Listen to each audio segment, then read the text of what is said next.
People stare at me all the time for any number of reasons. Sadly. There's an audio issue?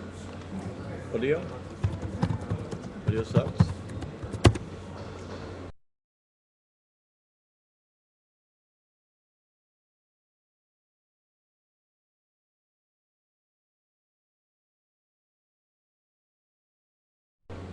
Maybe it's my dish is interfering.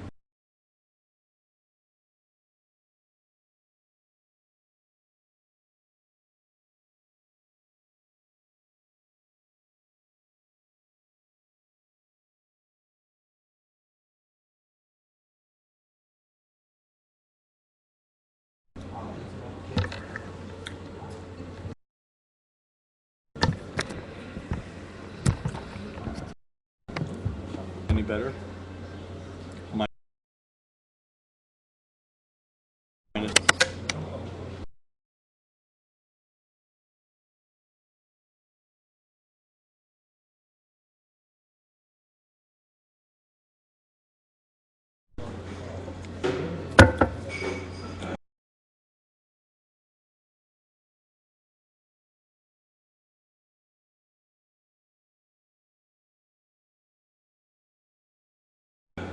I'm not saying anything. How can my audio be cutting out?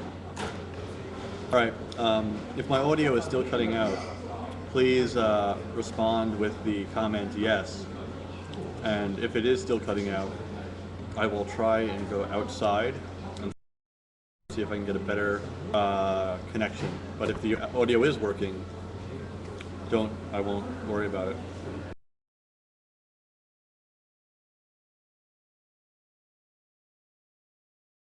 Yeses.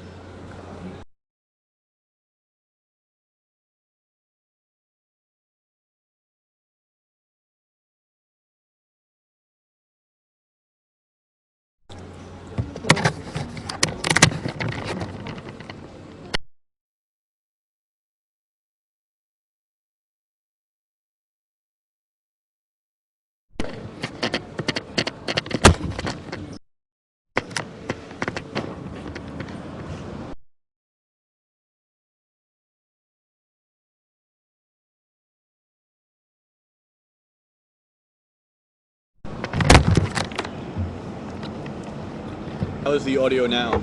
Is being outside in any way beneficial to the quality of the stream? Let's hope it is. That's better? Alright, sweet. I have to go back and get my jacket.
The window washer dude.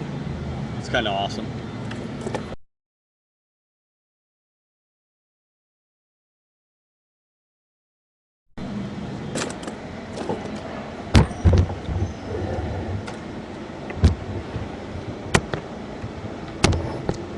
Alright, so where were we?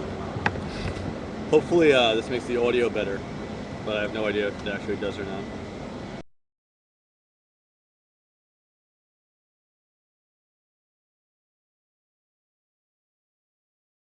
At Akihabara, there's a lot of weird people around here, so I wouldn't be scared, folks.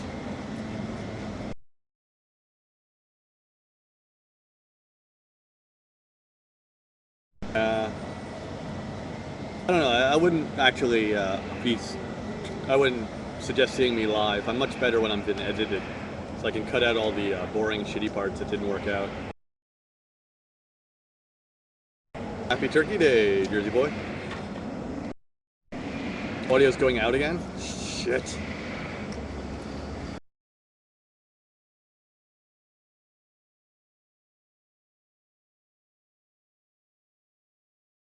Only when I stop talking. Ah, hold on a second.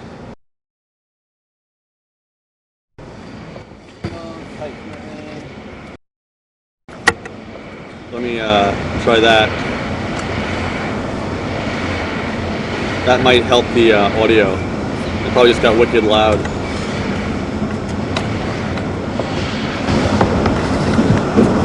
I think it's the microphone on this automatically cuts out when it thinks that you stop talking.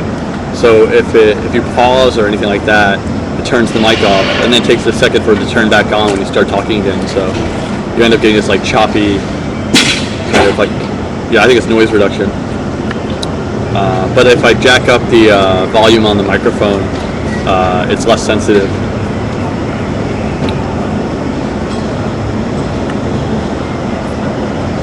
Yes, Jersey boy, I got myself a little haircut. Well, this was a $60 haircut, as opposed to the last one that the network paid for, which was like a $600 haircut. And I have to admit, the $600 one was slightly nicer, but I don't think it was $540 nicer.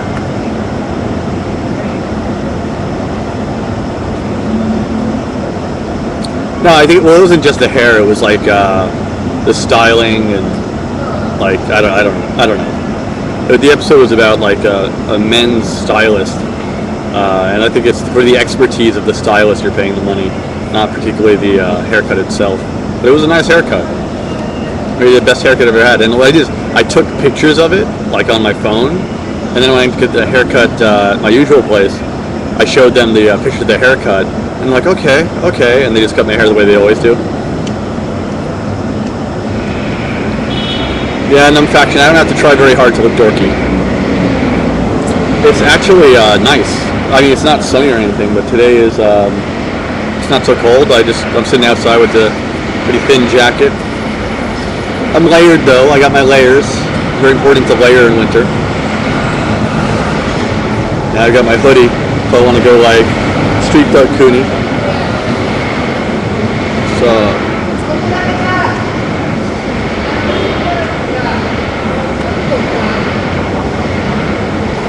That's for me when I roll street cook style.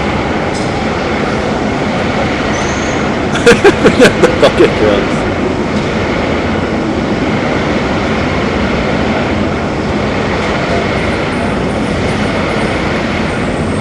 Nah, I think the locals would run if I put my hood up. This is not Scotland, you know. I think in Scotland, wearing a hood is kind of a subtle code for "I will stab you." But in Japan, it's more likely I'm bald or my ears are cold. Those are the subtle subtext of the hood. I had this argument. When was this? This is like a couple months ago. Who the fuck was I with? Can't remember who it was. I don't know, I was with some friend and like their brother was in town, so we were taking them around Tokyo, and we went to the Parasite Museum down in Meguro. And I stopped into a 7-Eleven, and there was a dude at the ATM, and I kind of got in line the ATM behind him, like a little middle-aged Japanese dude. He turns to me, he's like, "Could you stand further back? I don't want you to see my PIN number." And I was just like, "Are you kidding me?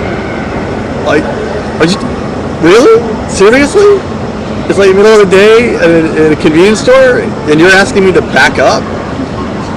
You know, like, how paranoid do you have to be to actually say that out loud to somebody? I've never even contemplated saying that to someone. Like, you know, in my room, I'm putting in my PIN number. I don't give a shit about your PIN number. And so I called him a racist, and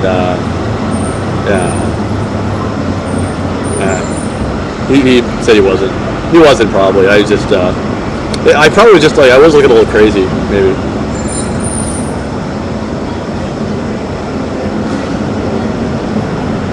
I do think I have the crazy eyes.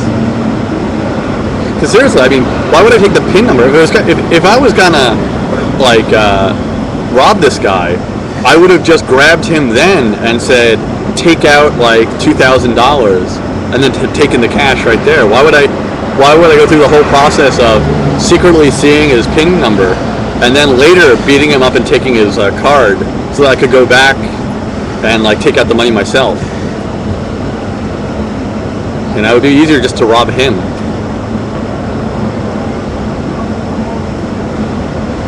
Huh. Mental note. It would be easier to rob him.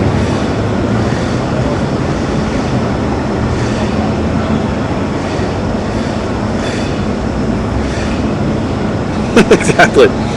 I'm completely trustworthy. I just spend my off hours thinking about how I could have robbed someone. Theoretically. Go Simon! Happy Thanksgiving. Oh wait, no.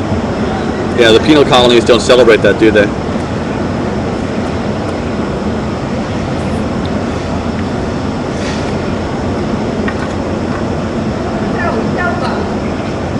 Yeah, I think it is. I'm on my Mac today, not the little lightweight thingy. So I think that has something to do with it. I think the Mac microphone, camera is better than the one on the little shitty PC I have.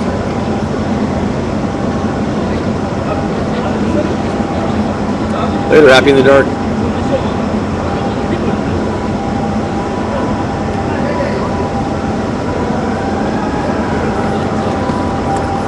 Exactly. You should be worried about who I'm going to rob, not vice versa. No one's taking my laptop. No one has the balls to do that.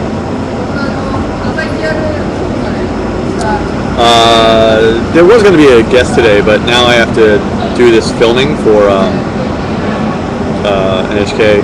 They're meeting me here, probably. Actually, though, I just looked at the email a second ago, and he said they're leaving from studio at 1:30, so I'm going to call him and find out what he's doing. Make them come here.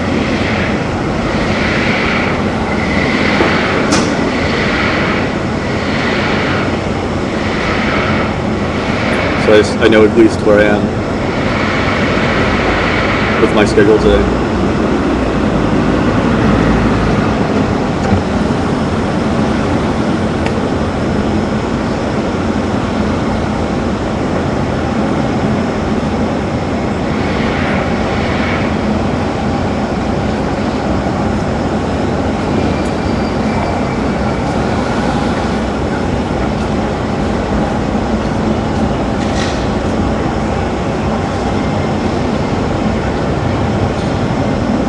はい、もしもし、ケビンでございます。今は秋葉原にいらっしゃいますけど、どちらがいいですか？ここに待ってもいいですか？それから、そして、なんか NHK に来るどっちが、anyway、また連絡します。Message.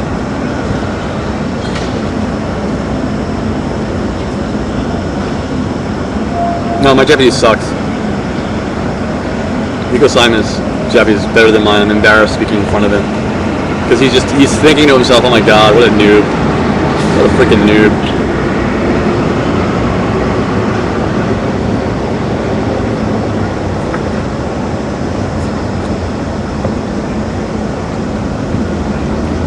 Because I tried to break out the Keigo just then, like the polite Japanese, but I'm so shitty at that.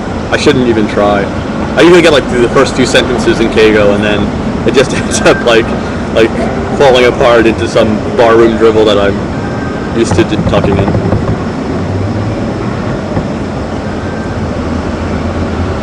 Oh yeah, the medical treatment question. Medical treatment's fine. It's great. I have national health insurance. It covers 70% of physical and dental, and hospitals I've been to have all been fine. The doctors I've met have all been wonderful. I've never had an issue. I do have a 30% copay, but things are so much cheaper here in general in the healthcare system that, like, you know, I think like an X-ray, I ended up paying like $10 for an X-ray, you know, whereas when that's like with a 30% like copay. So, you know, comparatively speaking, that's pretty damn cheap. I'm guessing an X-ray in the States is something like, you know, your firstborn child.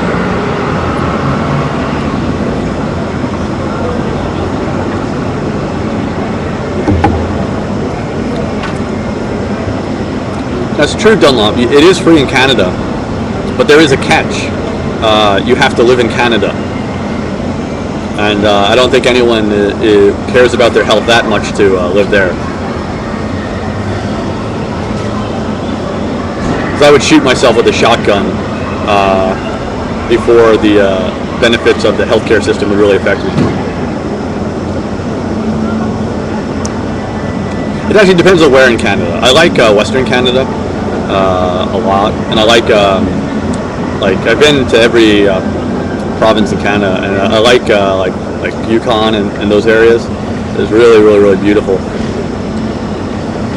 But as a New Yorker, and my parents live up in the Adirondacks, not a big fan of some of the French Canadians and Eastern troglodytes that live north of our border.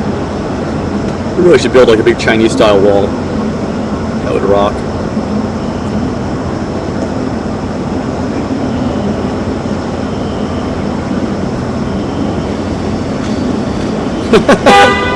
That's awesome because I'm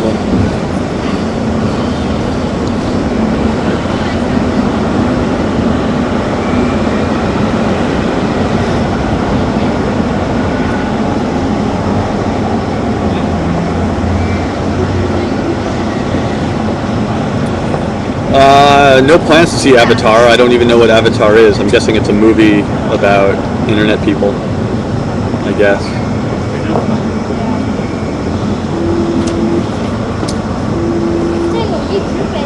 And actually, I don't think it'll be out next month anyway. Like, it'll come out, you know, 4 or 5 months from now in Japan. I just saw the Tarantino movie, which is good. You know, it was par for course of Tarantino.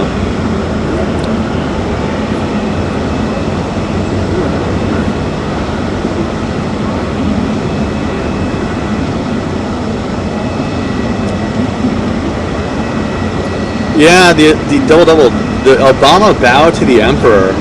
I'm pretty sure that any foreigner living here or who has lived here for an extended period of time had the same reaction.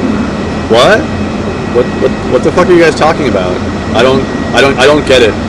I absolutely don't get in any way what the fucking issue is. And if anything, the discussion of it by American pundits is more embarrassing than anything Obama could have done. The fact that Americans are sitting around discussing whether or not, you know, we look bad because we might have actually shown a little respect to a fucking emperor. I mean, seriously, how up our own asses are we?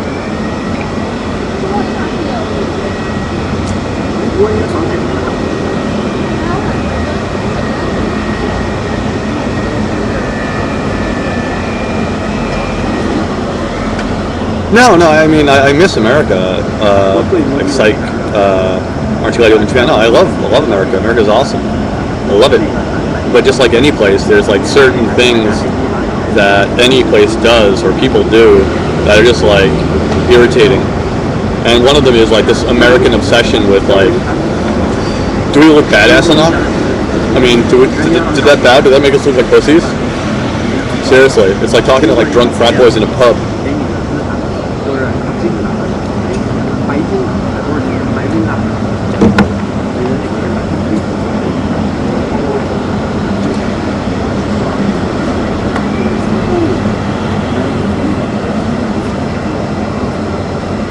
Yeah, media, that's all you have to say, exactly, Mizu.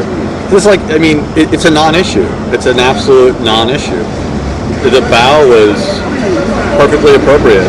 Like, having lived here years, I mean, he went down pretty far, but he held it for like, he didn't even hold it. He held it not at all. He just went down and came back, right back up.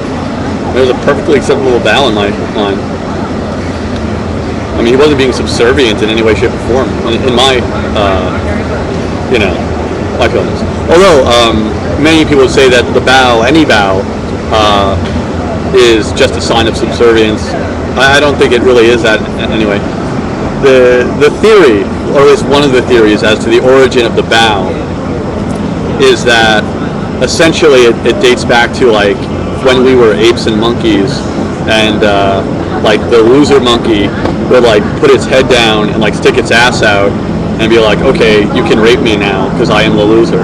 And that's what they say historically, socio-psychologically, it comes from, you know. In the animal kingdom, there's similar, you know, actions that denote, like, you know, dominance or like, you know, being underfoot. But I don't think in the context of the President of the United States being the Emperor of Japan, it's unusual at all for the President to bow. And that was not, I mean, that was not a bow. Like, that was not like a subservient bow. If you want to see a subservient bow, he would have had to be like on his knees with his forehead touching the ground. Like, I've seen people do that. That's a bow, you know. But keep in mind, like, only 60 years ago, you'd be shot for even looking at the Emperor. So I think we can give him a little bow.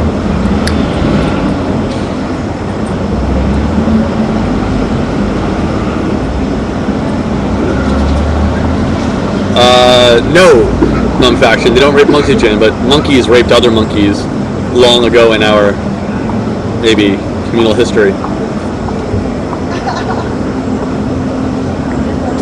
Oh, no, there's no such thing as retarded questions, Jersey boy. The possible exception of, are you in Tokyo?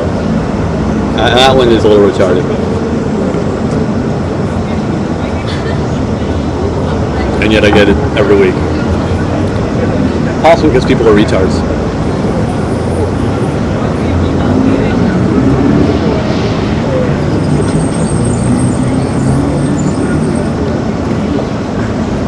Yeah, silent mood, exactly. I don't know, I mean, John Roos was kind of the new ambassador. He was obviously like a political friend, but he hasn't done a bad job so far.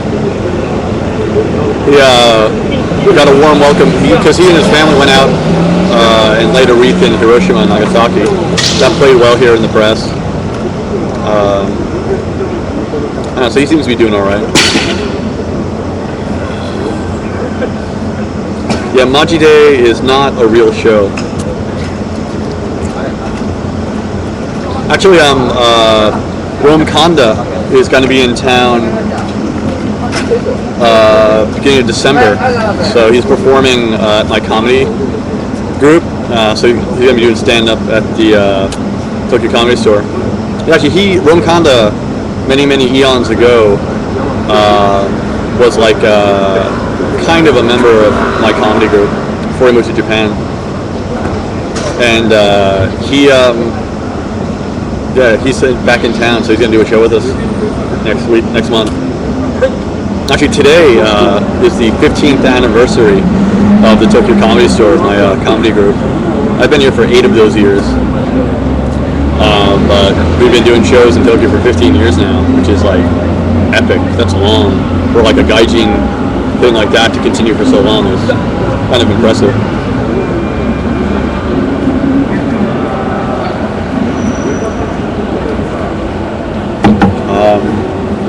green sign says it's like electronics parts testers.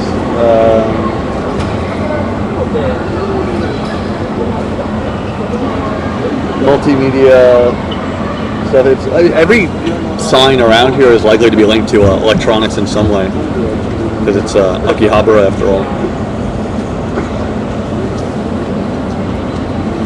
Yes, really hard. I have. Layla Ali, who runs the Dr. Sketchies in Tokyo, at least for the next few months, was a guest on this show. You look in the archive, she's in there, and she's been a good friend for years. We've worked together on a number of shows. She's awesome. I'm really sad she's leaving in February.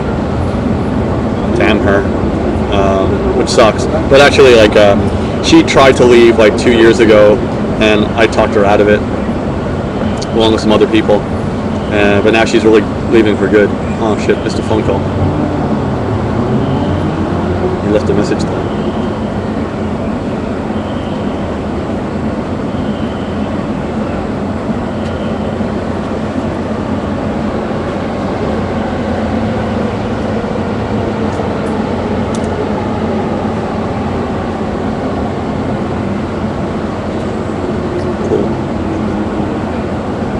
So my orders are just stay here, that they'll come and find me. Sweet, that makes life easier.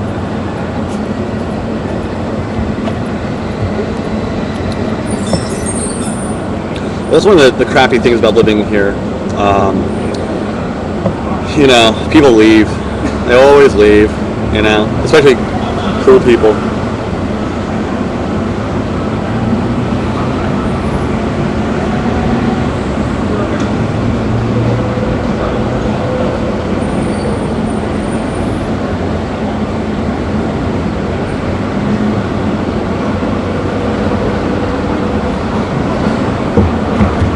On the phone, like the iPhone package, you have to buy an unlimited internet access thing, and that's like 6,000-7,000 yen, and then it's however much you make in phone calls after that. I usually get out for about $120 a month. Feeling like the retarded kid in high school, absolutely. I mean, it's like getting left back and all your friends move on to university, and you're still stuck in senior year for like, been in senior year for 8 years now here. You know, like you don't get the feeling that you're going to learn anything new. You're just repeating the same classes. There's a whole crop of new kids who come in.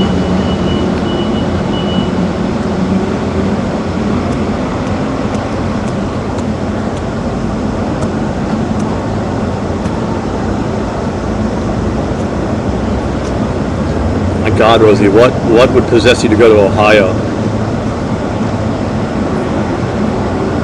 Cooney rant. Marty Friedman is the name of the musician that was on Tokyo Eye. He's been on, like, he's just always around. He's just like a random gaijin talking head. Anytime there's something to do with music, they drag him in and they say, this man used to be a musician.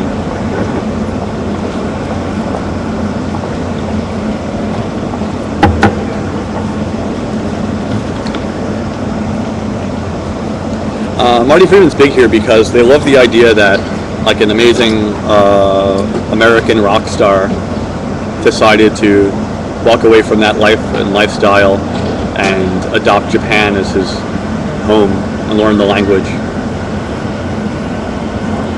It's kind of a little ego boost for them. And he's a talented musician, and he's you know, he's got some interesting points of view. Later, Kyle.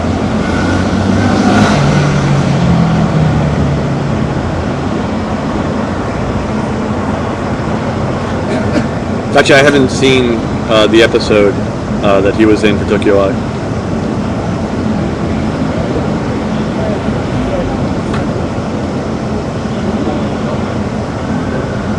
Yeah, you know, they have bratwurst, Italian sausage.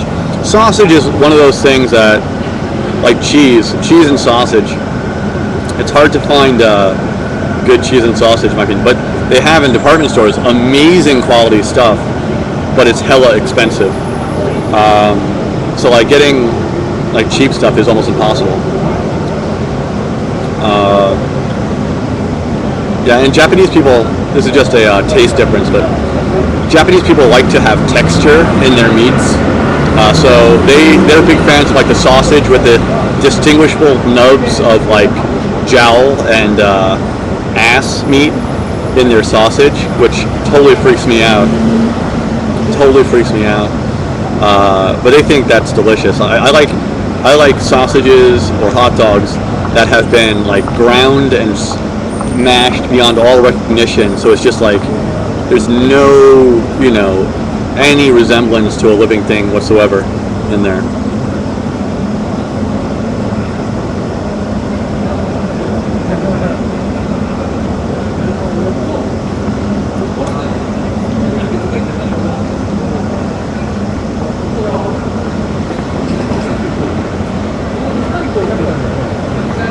Yeah, that's true, Eco Simon. Yeah, that's absolutely true.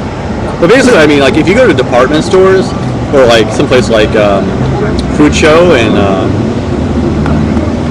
the department store in Shibuya, like you can get anything. You can get absolutely freaking anything, but it comes at a price.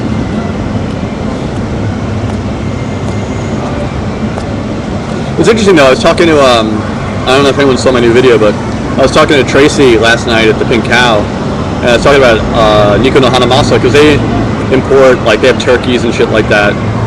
Sometimes it's difficult to get stuff. And I was telling her that, like, I bought some chickens there, like whole chickens there recently, and they're halal.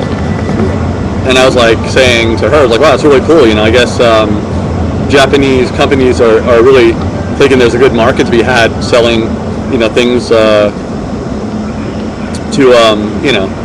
the halal market. For example, Pakistanis living in Japan, Iranians, and she was like, no, that's completely coincidence that it's halal.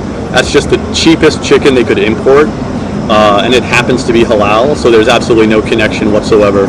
They're not like trying to like attract foreigners. It's just a byproduct of importing meat rather than selling homegrown, like Japanese-made meat. Because like imported, it's Brazilian, that halal chicken I'm talking about. It's Brazilian, and apparently it's much cheaper than domestic chicken, so that's why they sell it, not because they are trying to break into the gaijin, restricted diet market.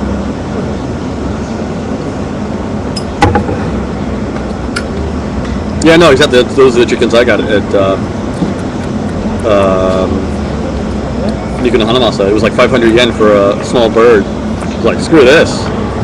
Get a couple of them, throw them in the fridge, and then like one time I want to, like a Sunday, I want to cook something, I don't feel like going out, I just pop it in the little mini oven, roast that bad boy up.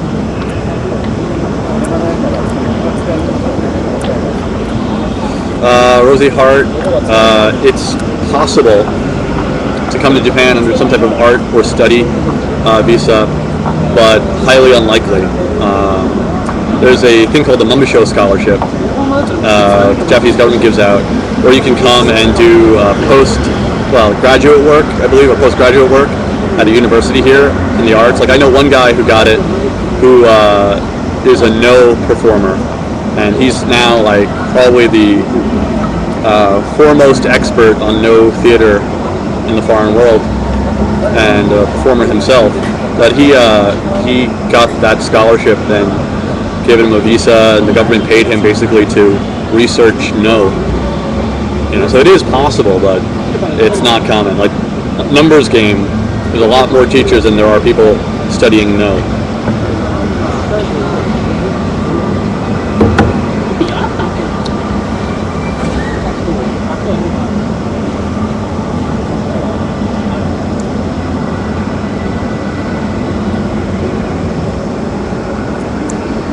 Double. The last I heard, it turned out that the video of Miss Japan was not actually her. I heard it had been a false. It was false. It wasn't actually her in the video. That's the last I heard about it. I haven't seen it on TV, but I've been so busy lately, I haven't caught the news. I read the newspaper. I read an English language newspaper 1 or 2 every day, and they sometimes don't bother, you know. Wow, hey old man. They don't bother like you know, updating on what Mrs. Universe Japan is doing. So that right there is the face of Japan. That's about as average, typical salaryman as you can get.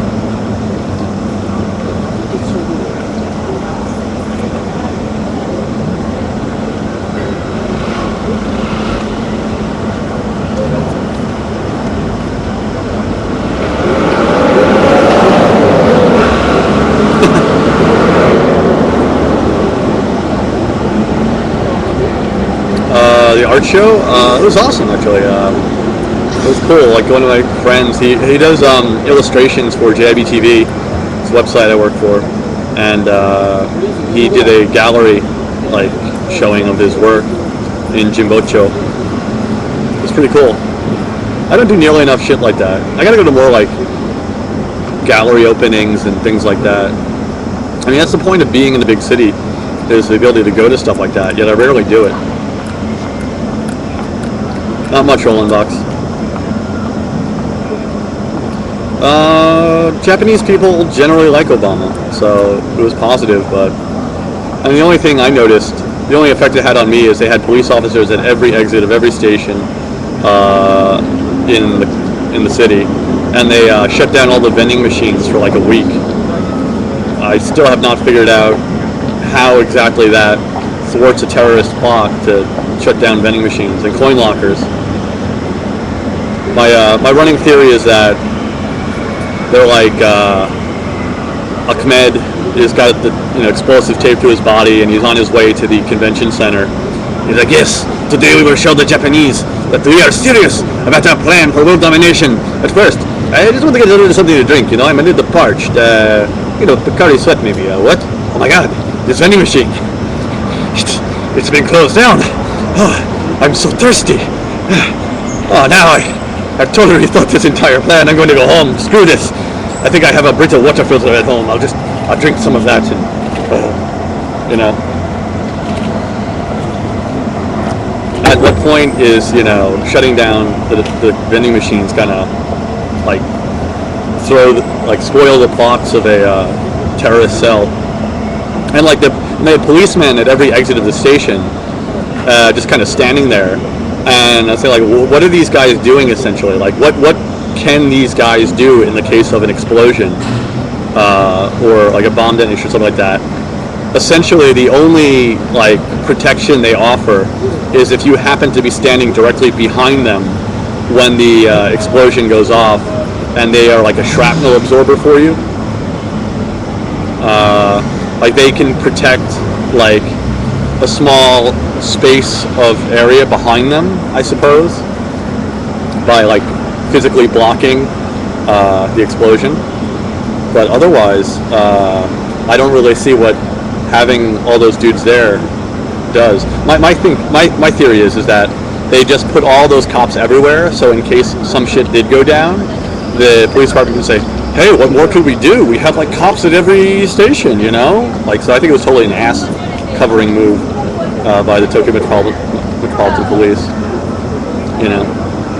But I doubt it is actually cost effective to have officers at literally every exit of every station.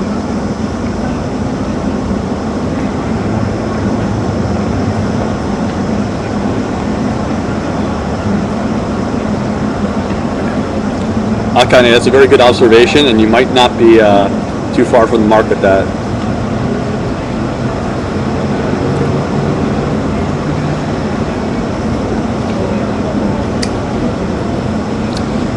Yeah, it's been, I don't know, I don't think they've covered it badly. Yeah, I mean, truth be told, it was the media that caught Ichihashi, not the police. So, these are my guests. The endless line of smoking salarymen. Yeah, well, apparently the audio was cutting out when I was inside. Actually, now I think that might have been just because it's I can't go back inside because some douchebag sitting at the chair there. I got like another 45 minutes. I think if he moves, I might go in and, well, no, actually. My battery can hold out a little longer. And the filming crew's going to be here in like an hour.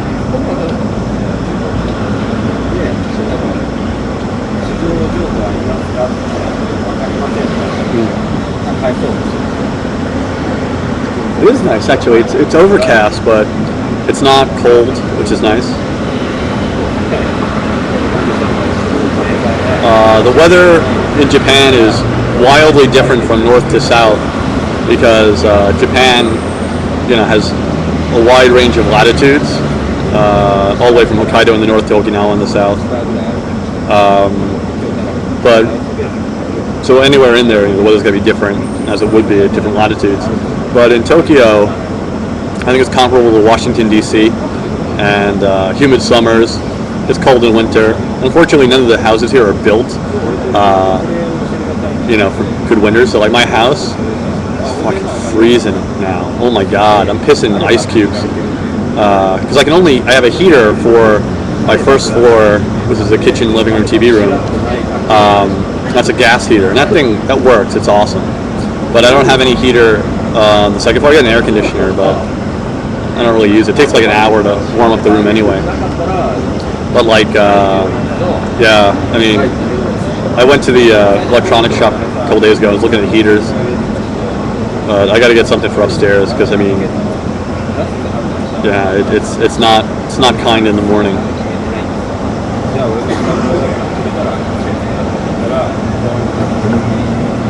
It's not a question of smarts, it's a question of money. My house is a rat hole.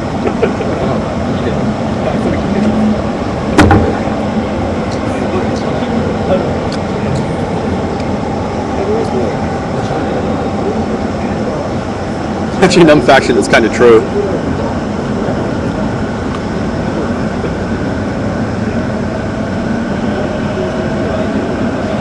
Just because there's someone named Akane in this room, I have to tell this bit. But I always wondered, this for Rosie Hart, always wondered what would happen if a Japanese woman named Akane went on a homestay in Scotland. Goes down to the local pub. Hey, what's your name, little lass? Akane. You can't? You can't what? You can't remember? You can't tell me? Akane. You can't what?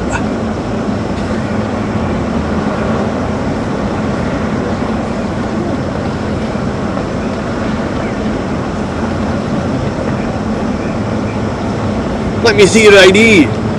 I can't take a shitter. Oh, guys, look at the name on this one. She can't take a shit. Now, actually, I don't do a Scottish accent.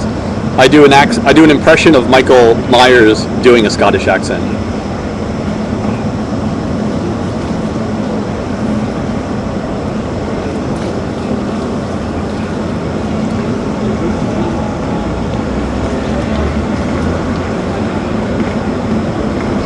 That's probably true, Rosie Hart. My accents suck. My accents all suck. Well, I can do an upper class British accent. Something more Bond-like, perhaps. Meet you down in Coventry for the weekend. Or I could do it. No, I can't do it now. I'm going to stop being a little accent monkey. It's just embarrassing.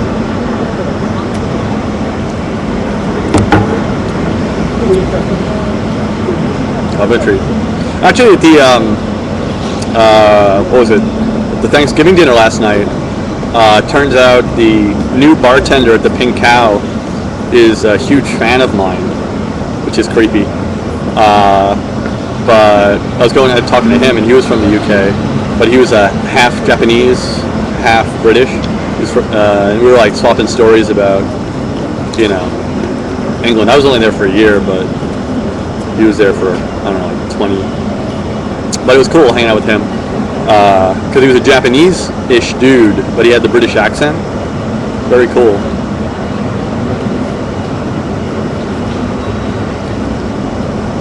Tracy? Yeah, Tracy's awesome.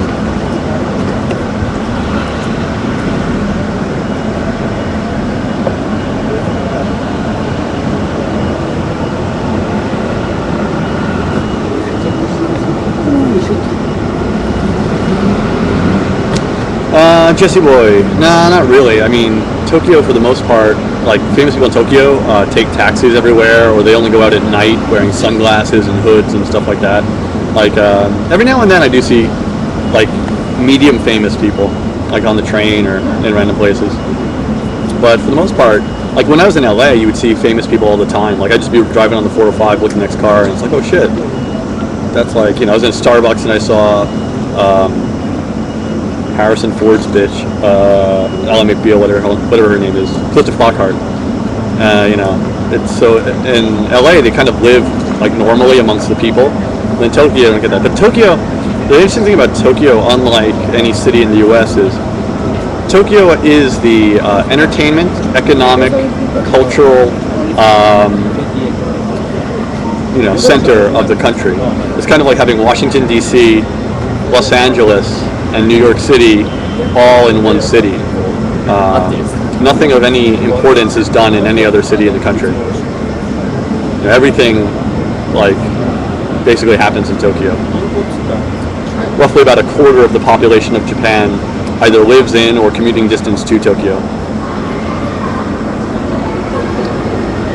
Whereas in like the States, you know, specific cities have their specific industry. I mean, like other cities, like the next closest cities are Osaka, which like maybe could get, I don't know, the comedy capital. It's possible they could be called that. And Nagoya, which is like the car industry capital, which makes it like Detroit, I guess.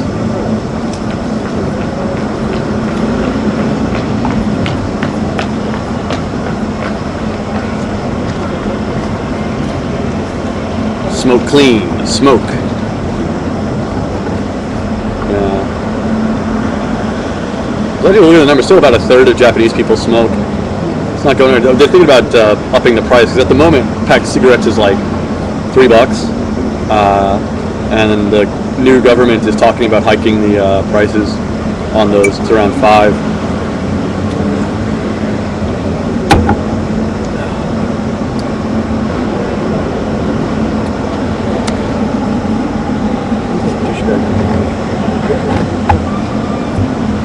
Working on our sandwich. Well, that side, which is therefore the smoking section. A little patio.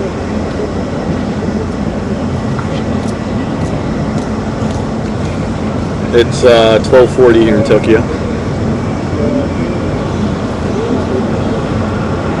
Yeah, well, that's the mean end. That's pretty much what I do with most of my life, is sitting around watching people walk by.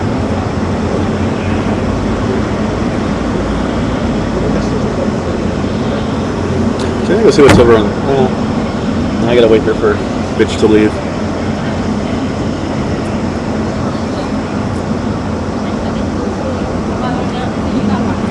I can't today, unfortunately. I don't have my little, whatchamacallit, internet thingy.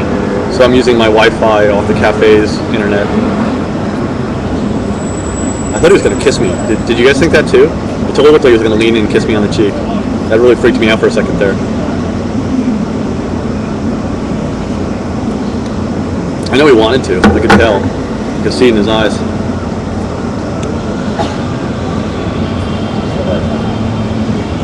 I made the mistake of sitting next to the ashtray.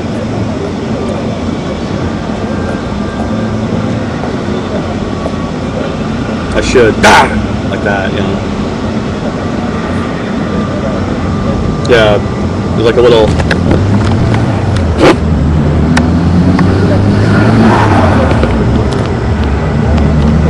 flash.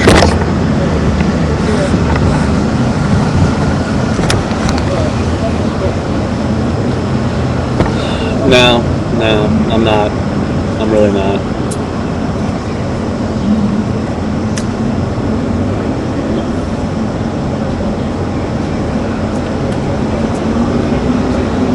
They're gone, sorry. Missed the moment.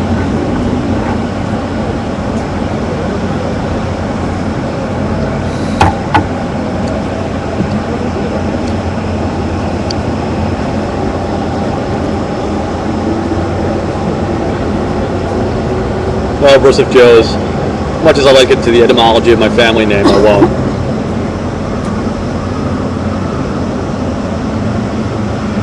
No, I did not need Kenji for Thanksgiving. He's fine. And I'm thinking about trying to set up for real that like 24-hour Kenji stream. That might happen actually. Now that I have like this extra laptop, I think I can do it. I think that'd be awesome. But I'm gonna end up like, I'll do it for like a month or something like that, and then I'm gonna end up like turning it off.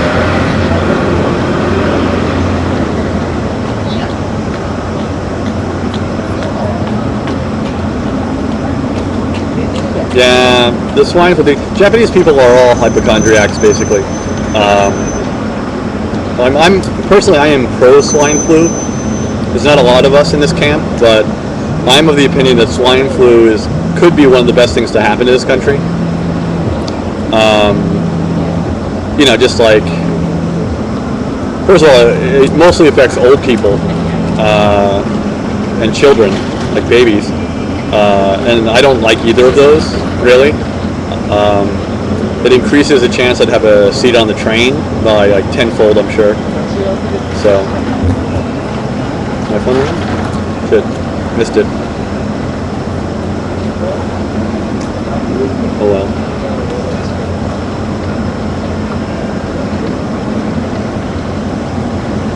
Wow, good call, guys.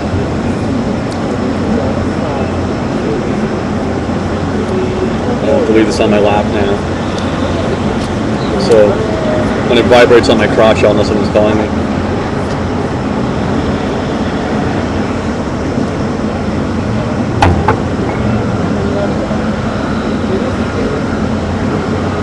Quick, somebody call me.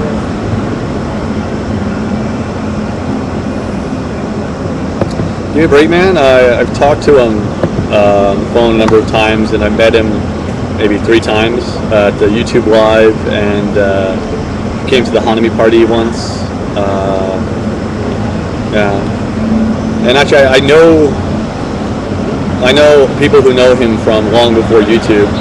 Like, I was aware of his existence before YouTube existed.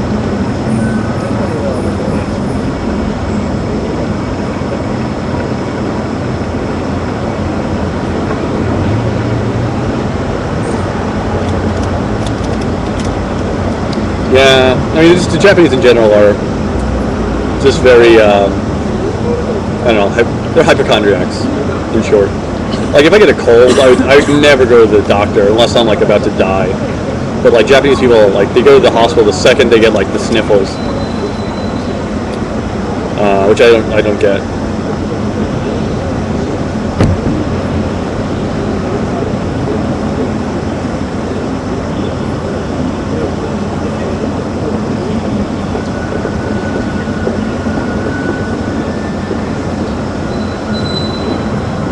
Yeah, the mask thing. I mean, Japanese people are doing the mask thing before swine flu. I mean, and swine flu, I mean, am I the only person who can remember past a week?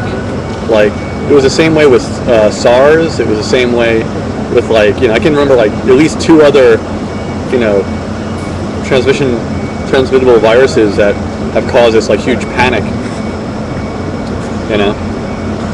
But somehow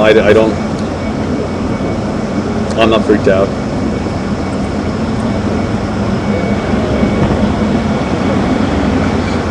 Still in my chair. Yeah.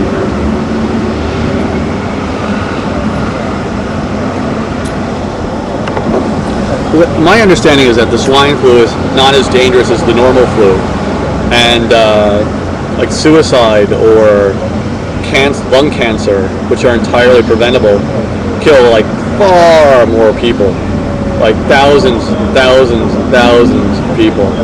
But like no one's like, there's no huge like freak out about that. It's like, lung cancer, what are you gonna do?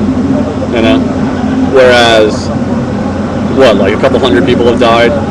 Actually, in Japan, I think it's less than 50 people have died.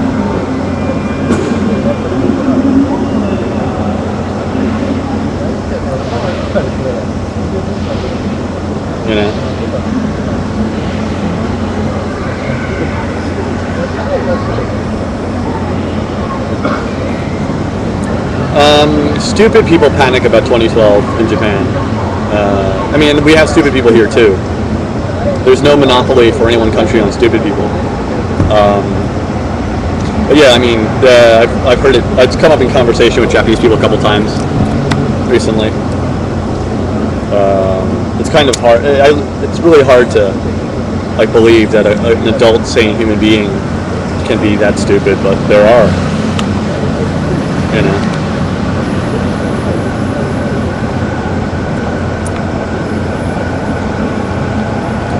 Yes, royal milk tea. I never was quite sure what was royal about it.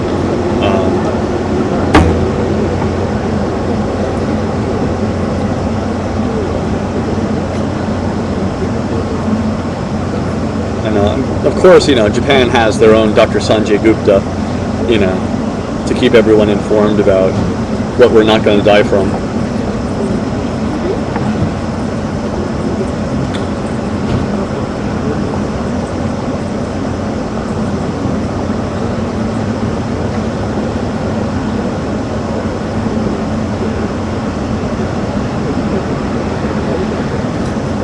Exactly. It was like the Millennium Bug, and there's so many things.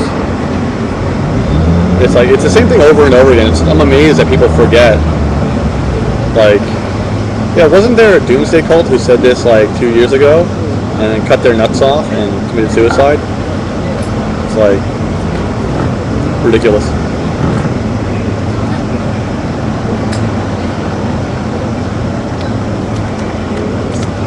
Indian buddy. Guess you mean Vinay? I actually ran into him in Shibuya, at Hachiko, just randomly on the street the other day. Seems to be doing well.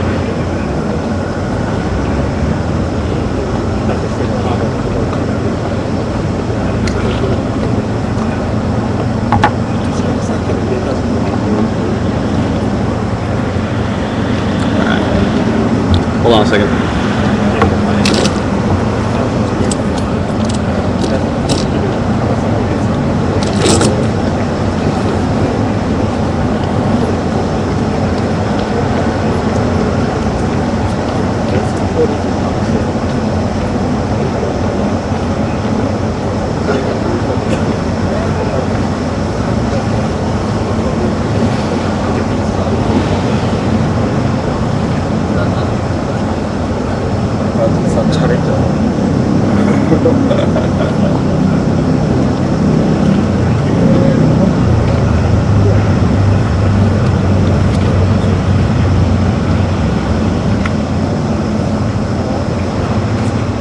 Battery is fading. I'm gonna move inside.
Basically, I need to be ready to pounce when sleeping Japanese girl wakes up so I can get the seat next to the electrical outlet.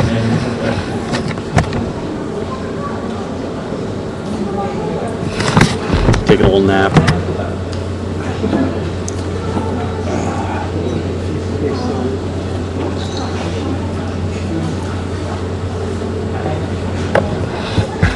Sorry for the backlighting.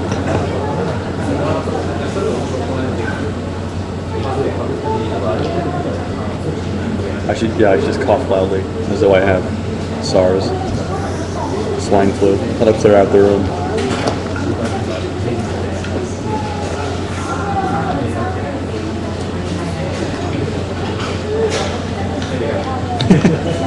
I would freak her out if I just sat in front of her. But I won't. Girl with a kiss. I'd like to not get arrested today.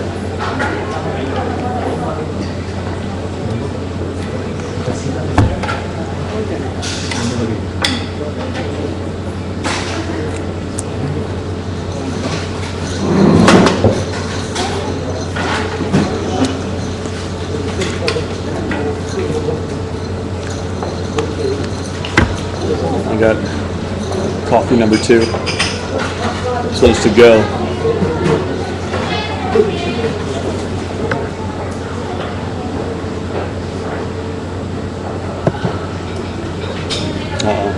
Just better move in like the next 22 minutes. Electricity situation is dire.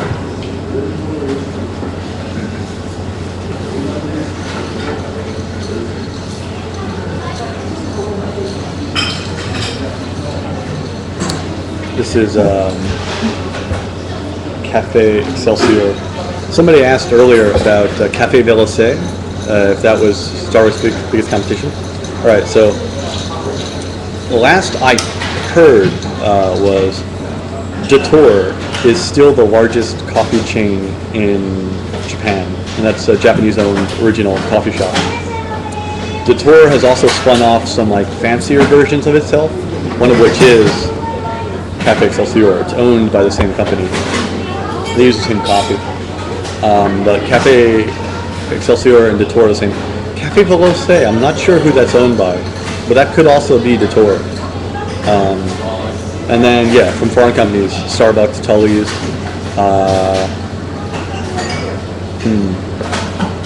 Those are the big ones. Like Starbucks is probably the biggest foreign coffee brand.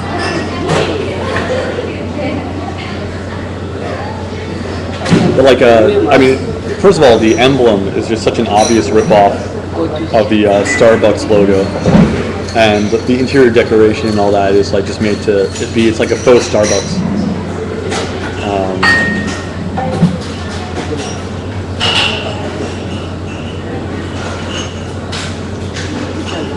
Sweet. She's on the go. Bye bye.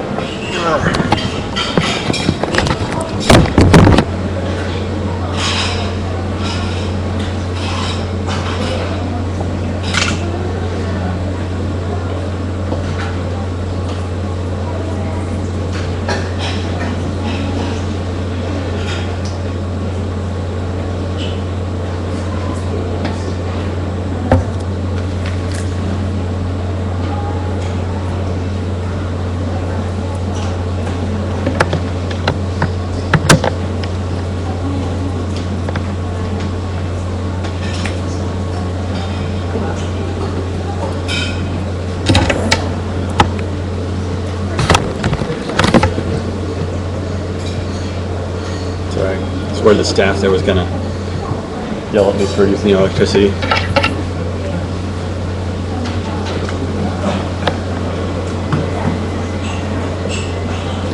Yeah, it's weird because some coffee shops they freak out if you use their electricity, and other coffee shops seem to not mind.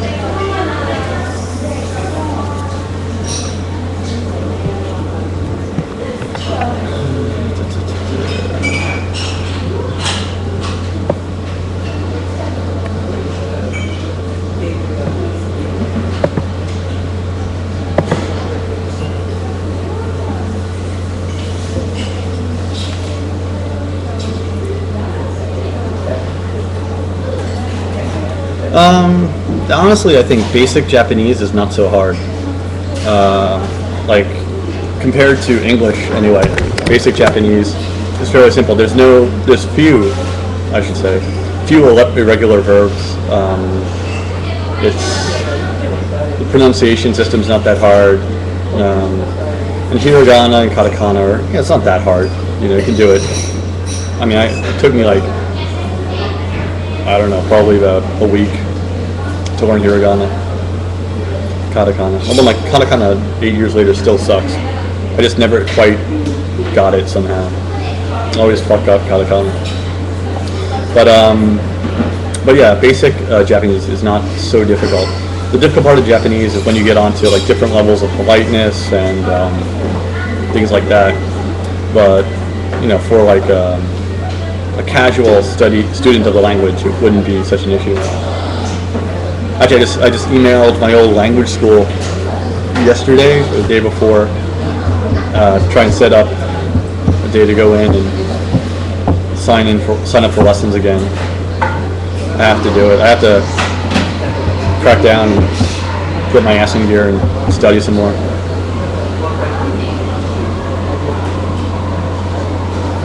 Any websites? I don't know. I mean, actually, I keep meaning to make a FYI video about learning Japanese. I'll try and do that soon, because I get a lot of questions about that. But other users, Tofugu on YouTube, check out his webpage, and Claytonian, and who else? They both made excellent videos about learning Japanese.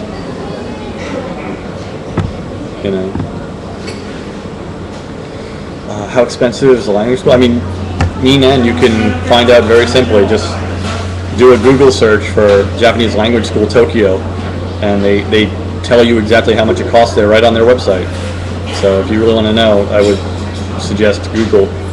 I have no idea. It depends on if you're a full-time student or, for me, I mean, I'm going back. I take like man-to-man 1 hour private lessons here and there.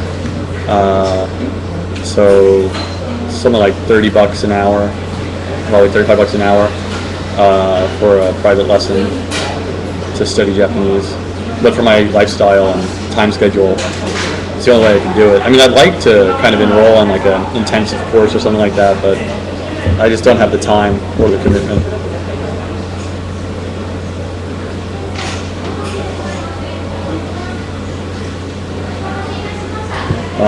I used Rosetta Stone a couple times, and that seemed all right. I don't know.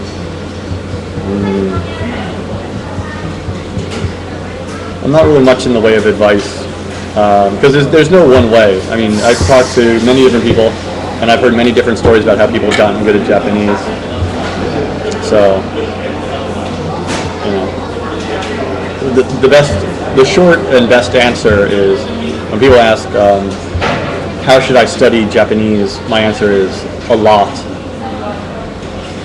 If you're really serious about it, just do it. Anything, a book, classes, internet, but you just have to do it a lot and regularly.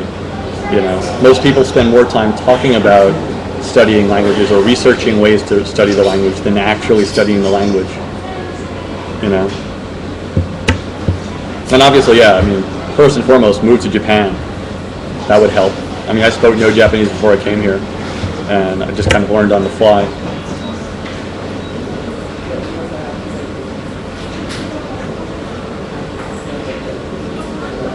So I would say, if you don't have enough time to learn Japanese, then don't learn Japanese. If you think it's too difficult, then don't bother, because it's not. The world has fat people for a reason. They don't really want to exercise or eat less, and then a very rare few of them are hypothyroidism. But it's the same thing with learning a language. If you really want to learn it, it has to be important in your life.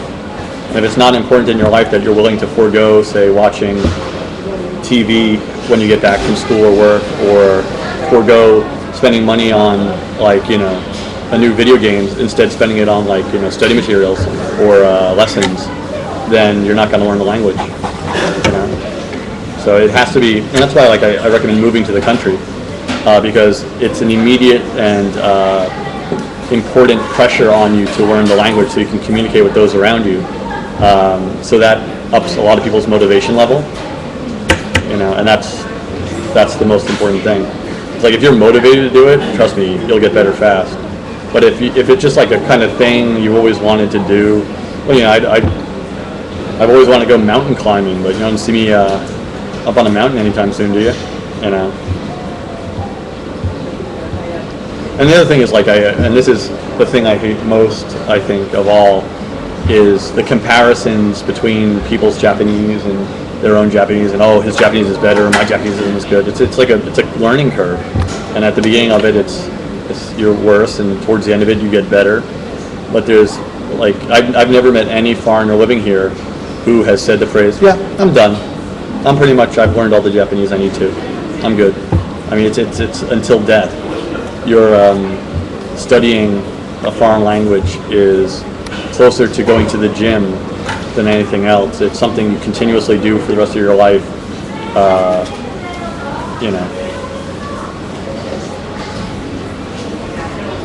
And if it's not actually that important, then don't stress over it. Just find some other hobby.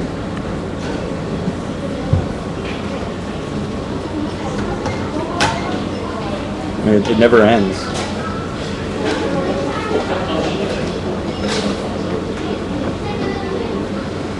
Do I think an American could become a mangaka in Japan? Yes. I'm sure there are Americans. No, I know there are Americans who are mangaka here.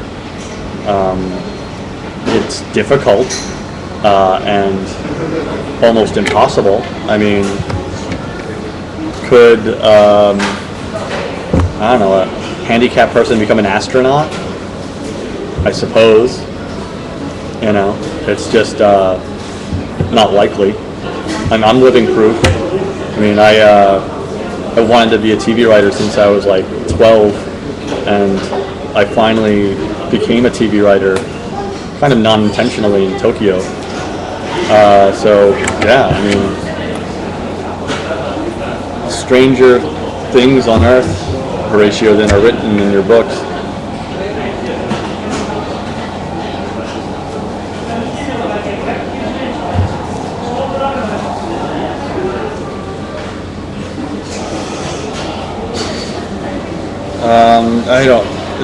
I'm gonna skip past the Japanese girl, white guys issue. I've talked about that at length too many times on this. But yeah, I mean,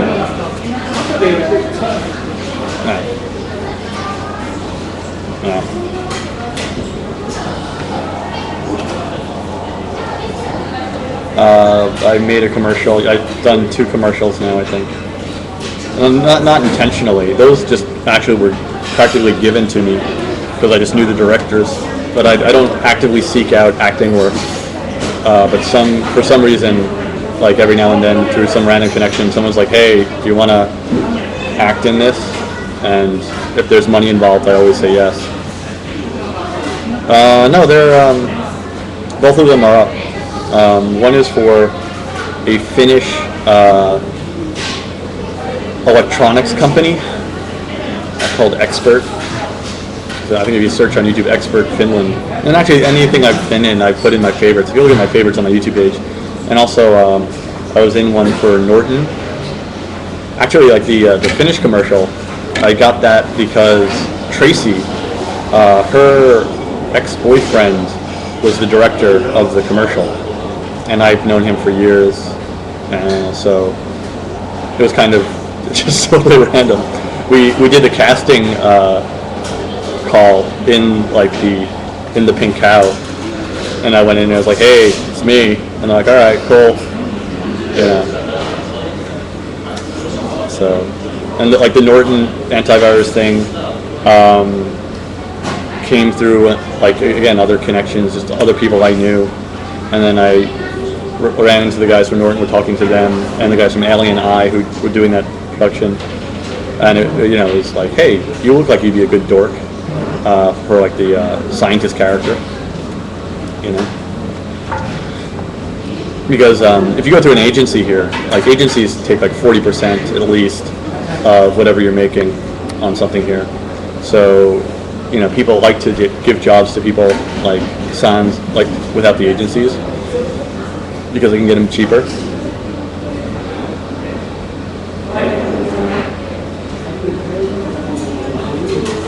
Word Balto, you got it in one. Kevin Cooney, professional dork. That's essentially what I am. And it's funny because like of the weird circle of people I know, like I know almost all the voices on any of the trains. Like the voice in the elevator at Tokyo Tower is the guy I was having dinner with in my last YouTube video, the turkey video. The vegetarian dude, he's the voice of the elevator in Tokyo Tower. It's really weird because like you'll get in a train and you'll be like, wait a minute, is that Rachel? It's ridiculous. And on TV, often too. Sashimi, that's an easy one for me. I like sashimi more than sushi.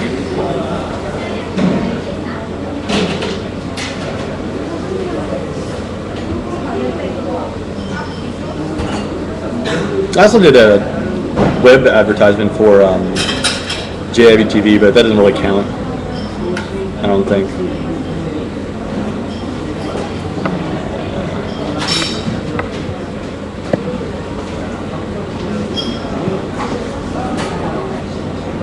Piston.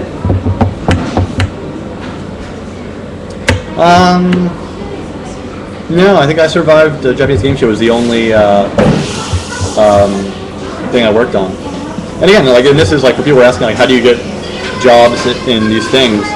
I heard from a friend that they were auditioning for Tony Sano's job, and that the producers of the show were in town for like a week. And so I found out what agency was handling the auditions, and I went to their office with a folder filled with my profile and materials, and walked in and said, hello, my name's Kevin, here you go, and handed it to them. And then they called me the next day and were like, you're way too ugly to be on TV, but we could use a cameraman and a translator. So I was like, oh, all right. I didn't write for it. That I was just I was the night guy, basically. I was there from 11 o'clock at night to 7 in the morning. And I just, I watched them sleep, and I had to control the robot cameras, record anything that happened at night. Also, if any of them had some sort of panic attack or seizure or medical emergency, they needed someone there who spoke Japanese. So I was there, just in case shit went down at night, and they needed someone who spoke the language and to do some filming.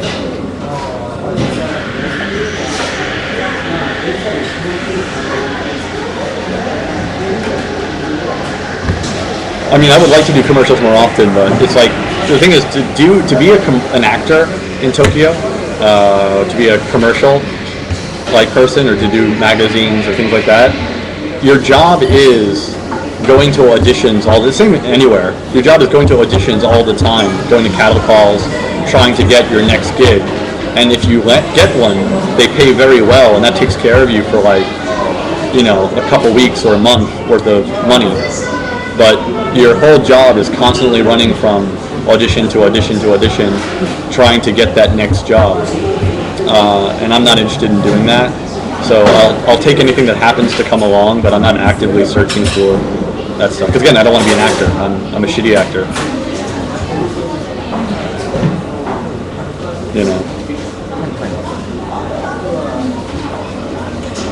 But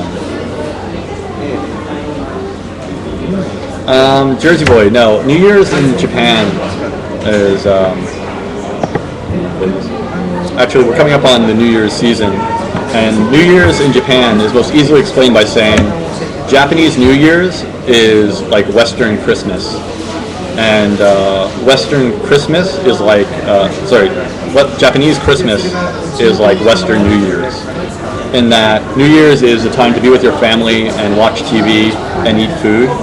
and Christmas is a date night where you go out and drink, maybe hopefully with a special someone, and go to a love hotel or some fancy restaurant, or go to a party, you know.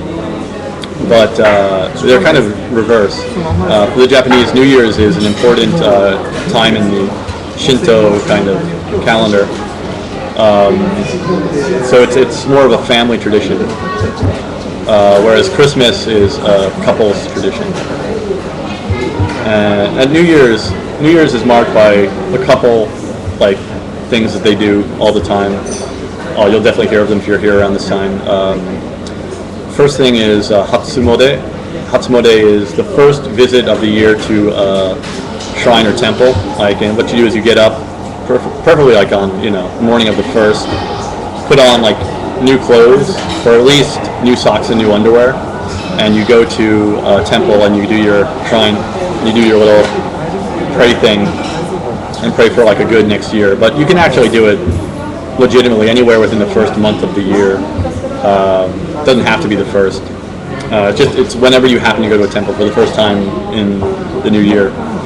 And then there's a lot of food traditions like toshikoshi soba, which is basically just soba, like hot soba soup and noodles. You eat at midnight, and long soba noodles are supposed to connect the previous year to the next year and give you long life and luck and all that bullshit.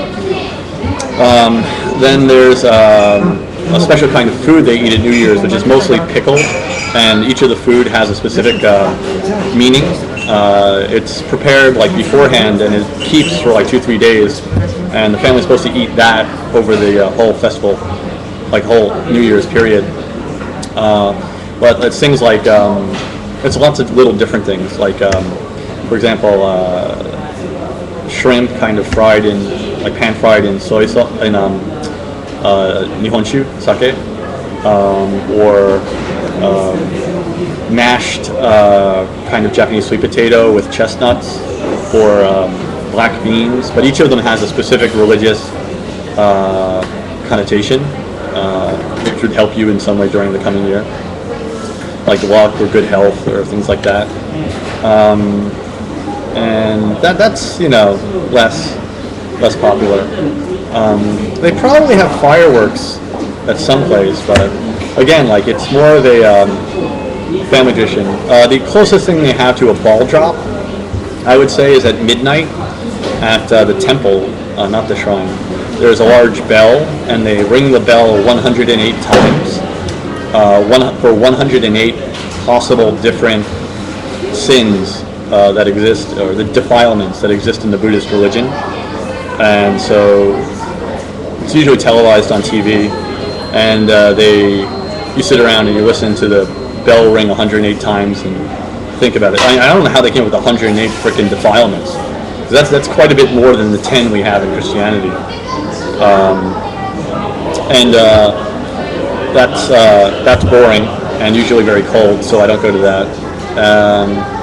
Other things. This is more cultural, but because everyone basically has a day off and stays home and just drinks themselves silly for the New Year's festivities. On NHK Channel 1 on New Year's Day, there's a show called, I think it's called Kohaku. I think that's what it's called. But it's there's two teams, red and white, a men's team and a women's team.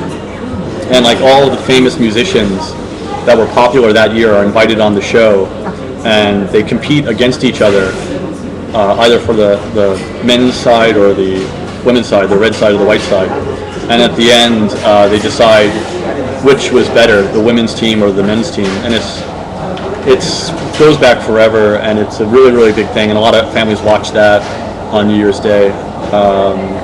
I guess it's kind of like watching a Charlie Brown Christmas Story on Christmas. It's just like this media event that symbolizes the season. It's unfortunately there began a lot more competition. Like it's kind of like the Super Bowl. Like it used to be that was the only game in town, but now a lot of other networks are doing other stuff. So like actually I met the guy who's the director for that program, and he was like so sad when he got the job, because no matter what you do, no matter how hard you try, it's kind of like, I mean, the Oscars in this way. Every year the audience is smaller. No matter what happens, every year fewer people watch it, and it's slowly just like decreasing. No matter how hard they try to make a good show. But it's a pretty big cultural event. Recently, they've been doing a lot of kickboxing, or like events like that on New Year's, like a big special fight between like some notable kickboxers, or what else? There's some like other New Year's music events that are in competition, but that's the biggest thing though. The Kohaku music battle. What else? New Year's. That's about it. I mean, that's pretty much New Year's wrapped up. And Christmas, again, it's a couple's holiday. Families eat Kentucky Fried Chicken, and they have a thing called Christmas cake. I have no idea where the hell any of this shit came from. That's how they celebrate Christmas here. Kids get presents, but not, I don't think, as many presents as like a Western kid would get. It's not as big a holiday. They get like a present. Yeah. Also, I think this is around New Year's. There's a marathon, like a relay marathon, that a bunch of different teams, universities compete in. That usually comes a couple days after New Year's, and that's popular to watch on TV.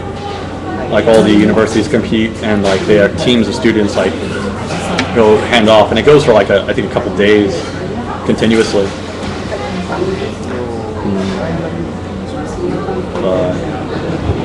Version of fruitcake. What would be the Japanese version of fruitcake? Mochi, probably. If you eat mochi, which is like a pounded rice cake on New Year's, you're supposed to get 10 years of life and health. But every year, like about a dozen or so old people, choke to death on mochi because it's very hard to eat. So I think this was a rumor or a tradition started by people who wanted to kill Grandpa and get his room to use for a new kid due to the lack of housing space in Tokyo. But but eating mochi, that's probably kind of like a fruitcake. Nah, not really. It's hard to do like completely analogous things, you know. There's a lot of things just they're not analogous. Anyway, that's a quick summary of New Year's and Christmas.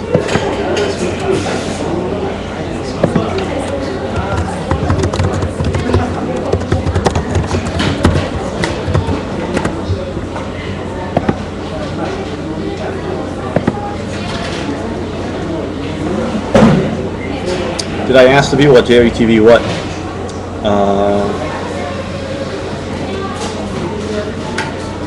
No, the schedule.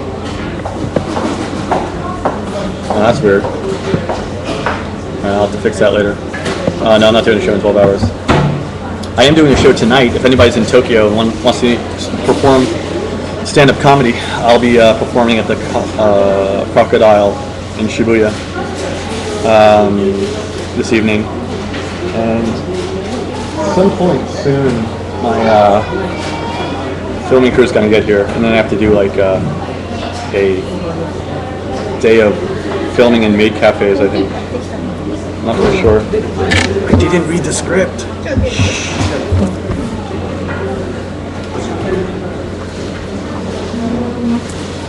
We're shooting the studio portion on the 3rd of December, so I'm guessing it will air whatever the week after that is. I don't know, I told them I'm in here, so I'm going to wait until they come get me or call me. We'll see. I'll try and see how long the Wi-Fi holds out if I have to leave here. Same difference, no. I can't monetize the video because of the Bob Marley song. And that's like always, every time I make a video, like that one especially, last night I was sitting there like debating, like, does this video actually need this song? Or could I make a couple bucks off this video? But in the end, I always end up putting a song on it. So I can't monetize it. Because otherwise, like that, I wanted to show, you know, some B-roll of like, you know, the place itself and people eating and having fun, but doing it without any music in the background would suck. And I don't know, I like that Bob Marley song. Actually, it was debating between that and it took me like half an hour to decide. Going forth between that and a Nina Simone version of House of the Rising Sun. Couldn't figure out which one to use, but in the end, went with the Marley song.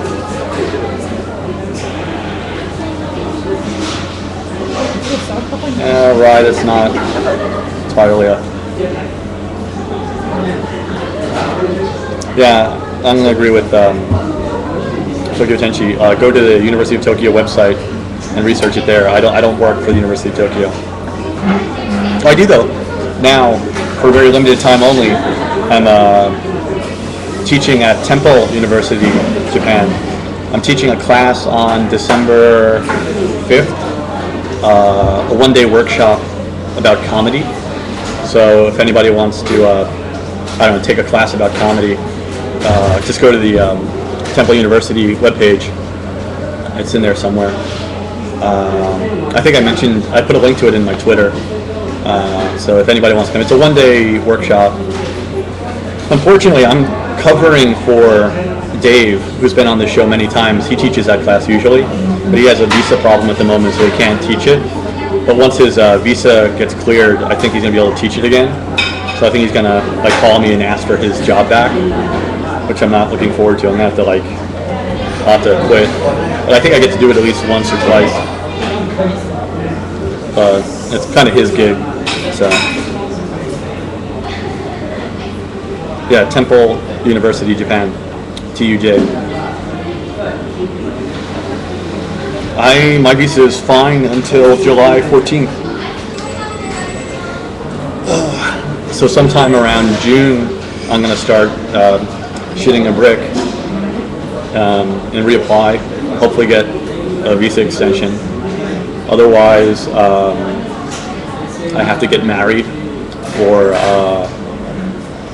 I don't know, teach English again.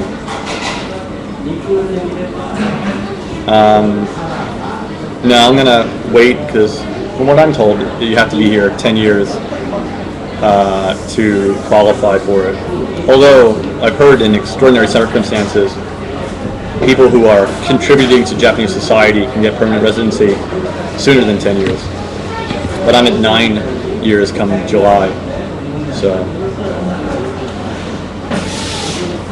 Currently, dual citizenship visas are not possible in Japan, but they've been discussing in the Japanese government allowing dual citizenship, mostly because the Japanese population is shrinking, and they want biracial kids, instead of choosing to be American over being Japanese, to keep both, so they'll stick around. But currently, no, they don't have dual citizenship here. So if I were to become a Japanese citizen, which I never plan on doing, I would have to give up my American citizenship. But there's no reason to become a Japanese citizen. I get this question all the time, like, do you want to become a citizen? And what the question generally means is the person doesn't quite understand the terminology. One second. Hi, Mish. Hey.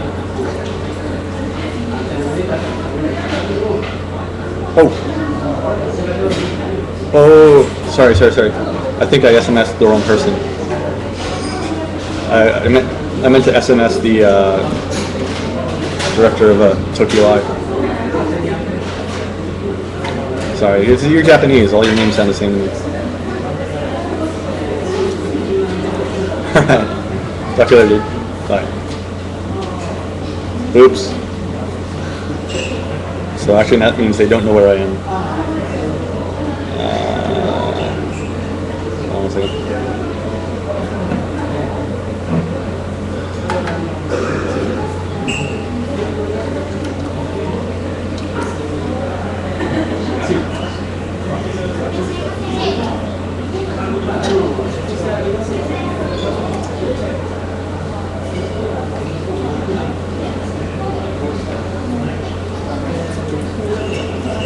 Alright, now it's into the right person. SoftBank.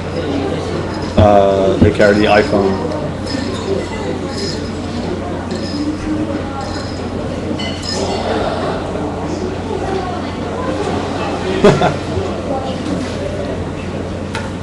Rosie Hart, I get the reference. I will see you there. Later.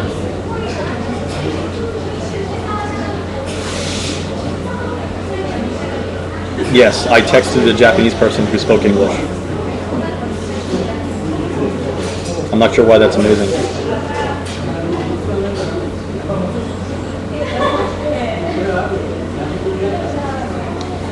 Vodafone, we had Vodafone. I don't know if they're still around though. It's been in the 10 years I've been here. Oh, sorry, 8 years I've been here. Like a number of companies have come and gone, like J-Phone, Vodafone. Right now, I know AU, SoftBank, Docomo. Those are the big ones. Debbie Pasta, I don't know. I work in Japanese language, and yeah, I mean, I speak Japanese most of the day, so yeah, I would never call myself fluent. I don't know, I hate that word. I get by, exactly, I get by. Like, I mean, we start talking about politics or religion, I'm totally fucking lost, but as long as we talk about food, women, and beer, I'm set. It's a word my friend Dave coined. I'm contextually fluent. Depending on the context, I'm fluent. But if I'm like at a UN meeting, I don't think I'm going to catch everything that's going on.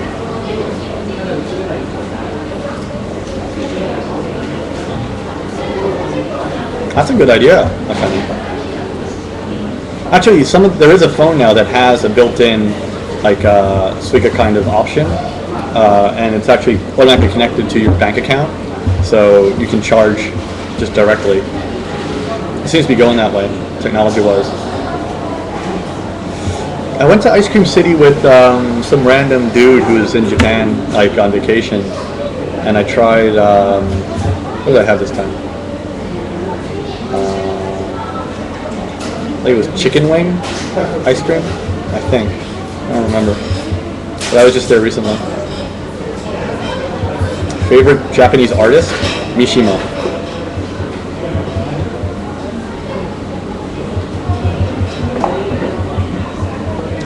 Well, the ice cream video was clearly was my peak.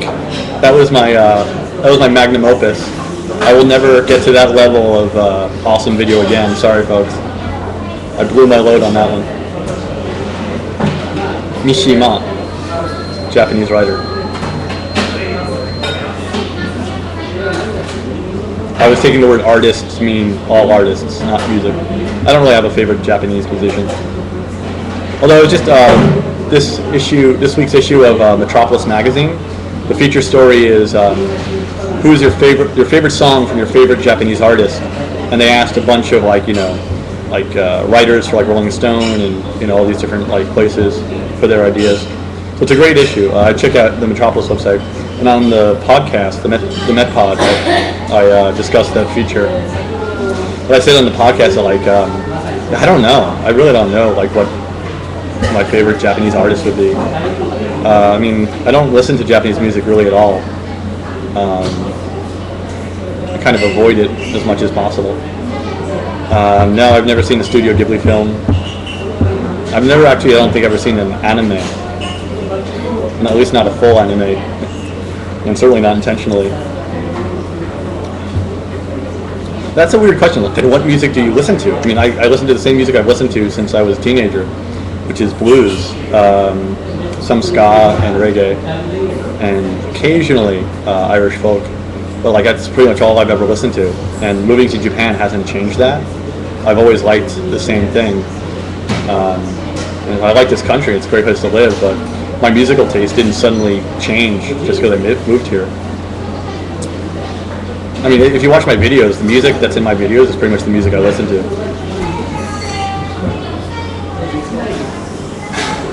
Closet hints, I think. Everybody is. Yeah, and I mentioned this on here before, but I have 2 albums to my credit for a little-known Syracuse-based ska band. So, yeah, I was very, very big into ska for a while. But I mean, listening-wise, I prefer blues.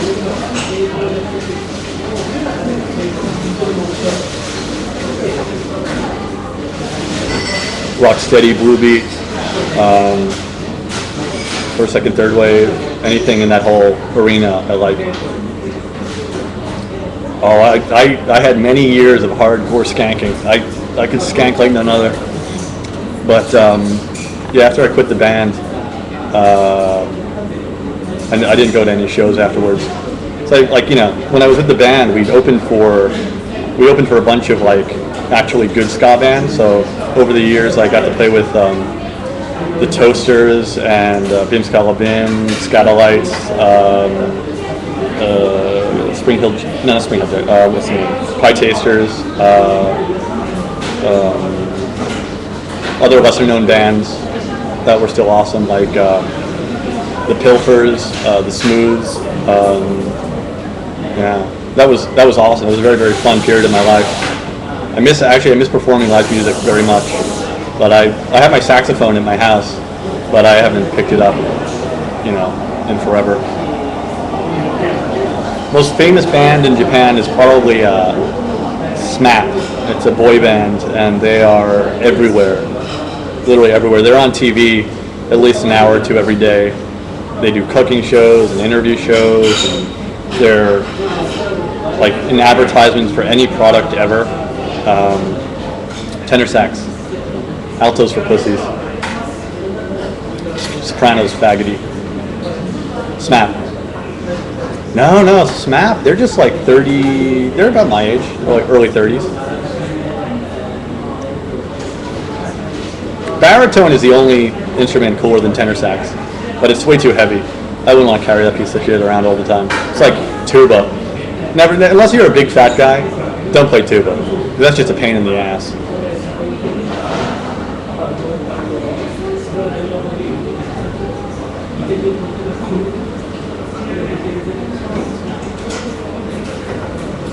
But yeah, SMAP is by far. I mean, and the reason I say SMAP is because SMAP is loved, like say the Beatles, across generations. Like everybody from old people to young people love SMAP. You know, it's all Japanese people pretty much.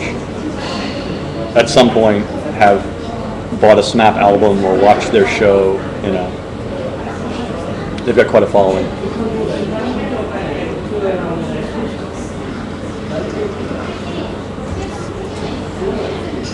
Yes. Also my music collection reflects women I have dated. So there's a lot of weird music in my iTunes, directly the result of some random woman I dated. And so there's some Shakira and Antonio Aguilar, what the hell his name is. There's some Spanish music in there. Some Chinese pop, again, all from exes. It was like, you know, I'd be at their house or something like that and listening to their music, like, that's not a bad album. And then after I dumped them, I'd keep listening to the music, or they dumped me. But Shakira's awesome. I love Shakira. I mean, for a hottie, her music is awesome.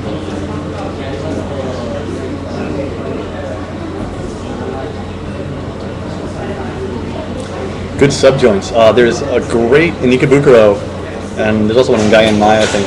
There's a great Italian prosciutto sandwich place. Freaking awesome. Totally awesome. And, you know, Subway is all over the city, which is, you know, all right. There's a Quiznos in Ginza. There's, there's some good sandwich places.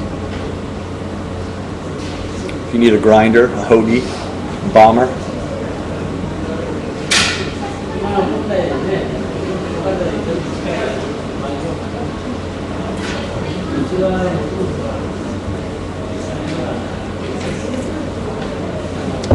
I'm only familiar with manna as in the biblical reference from heaven.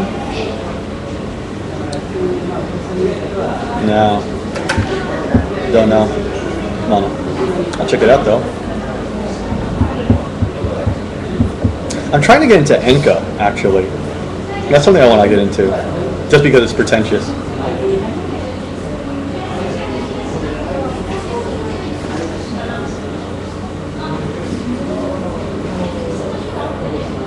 What's popular in Japan now? Darned if I know. Because in a strange way, I'm kind of in a cultural black hole. Anything popular in the U.S., I don't find out about till like months and months later. And stuff popular in Japan, I'm not tuned into like pop culture other than TV. I follow on the TV, but yeah, music I'm not really into it. So I'm not. The person to ask about this is 11 Colors. 11 Colors on YouTube is definitely the guy to talk to about music. He knows far more than actually he's in the room now.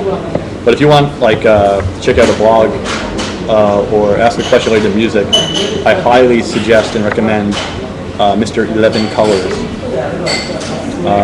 Yeah, I think he's at work right now.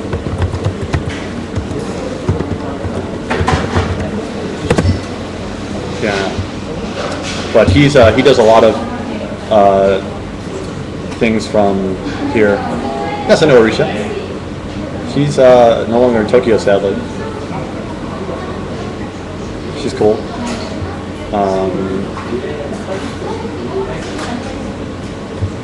But definitely, if you're interested in music, 11 Colors is the place to go. He does a lot of videos about music and about live houses and stuff like that.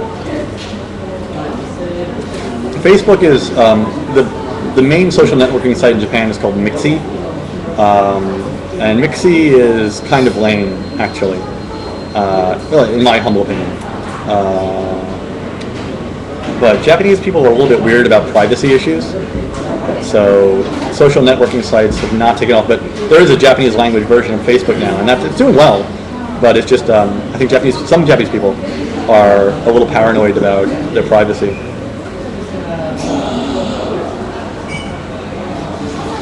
I use my Facebook, but unfortunately my Facebook is private. I don't accept friend requests basically from anybody I have not met in person at least twice, because the purpose of Facebook for me is to keep in touch with like my actual family and people I grew up with. It's actually really useful for that. And if like a freaking Danny Chu has got like 20,000 Facebook friends, and so he uses it just as a place to disseminate information about what he's doing. But that's not what I use Facebook for. I use Facebook for actually keeping in touch with my friends and family. So I generally don't add people unless I know them.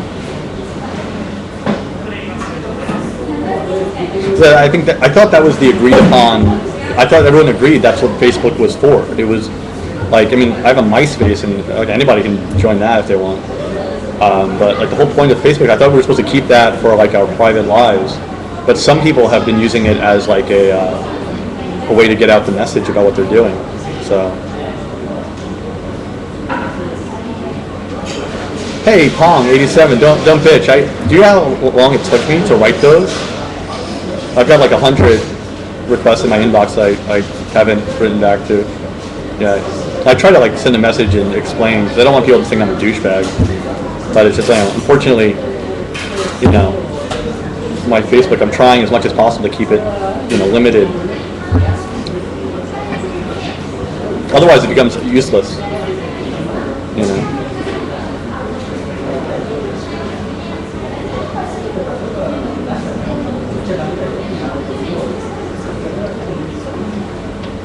Yeah, exactly. I agree with Eric. Facebook equals family MySpace.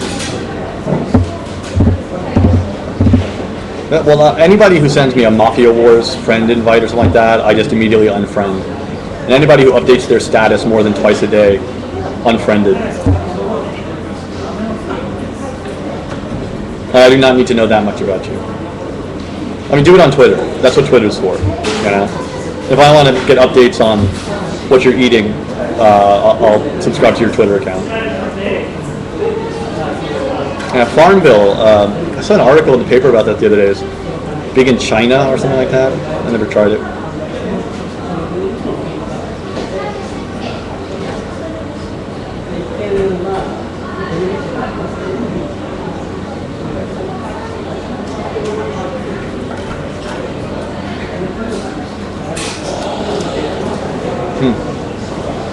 Agricultural version of World of Warcraft. That does sound exciting. No, it doesn't. Sorry. I'm thinking about it right now. It doesn't. Horror movies? No, I'm not a big horror movie fan. I watch enough just to keep abreast of what's going on in Japanese cinema. So I think, Japanese horror films have been a pretty important cultural contribution to world cinema. Wow, this is getting really all over the place now. But any good Mexican restaurants in Japan? The best one is probably La Jolla in the Hiro, I think. And there's this other one with this really long ass weird name. Well, actually, I meant to go to which actually the previously mentioned Arisha in Tokyo, but it was booked totally booked out with reservations, so we couldn't get in. I don't know. I haven't been there yet, but it's supposed to be really good. Casa La Magudra, I don't know what it's called. But yeah, there's some good. There's also El Torito, which sucks, but it's for $20 you can get a full meal and a beer. No Taco Bell though. That's only on the basis.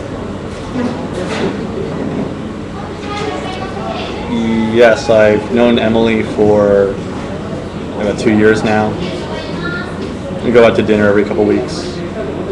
Actually, I just hired her to start writing a blog on JIBTV.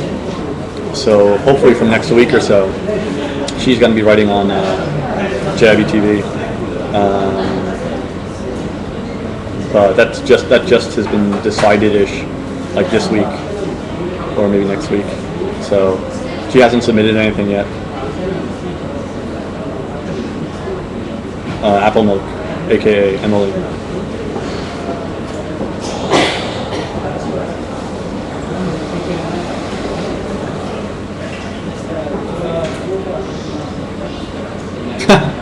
There is a TokyoCooney. My brother is in Afghanistan at the moment, so it's funny. I can check on my website or on my YouTube things, who's accessing from where in the world, and usually there's one or two, accesses from Afghanistan, and it's pretty certain that's my brother. You can be fairly certain it's not Osama bin Laden keeping up on the life in Tokyo. At least I hope not.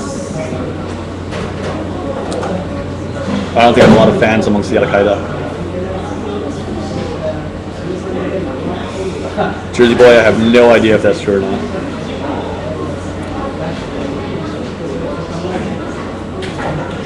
Yeah, ominous. Japanese McDonald's is in some ways highly improved on, regular McDonald's. But it just takes too long sometimes. They try and make shit fresh, and I really do not need fresh anything.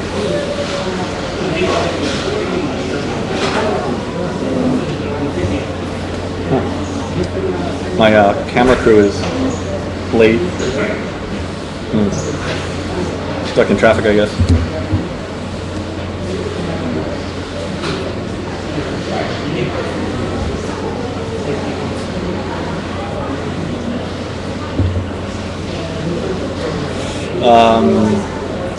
Sweet Malik, I have no idea. I really don't know about getting a PhD in Japan. Traffic in Tokyo sucks. That's why I always find the question about Tokyo Drift so ridiculous.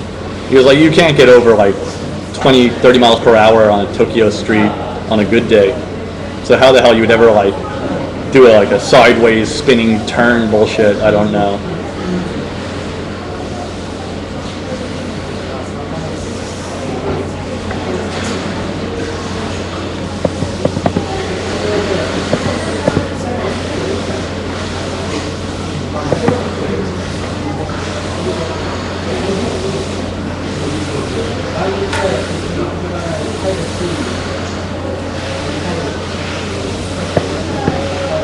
Oops, I banned him.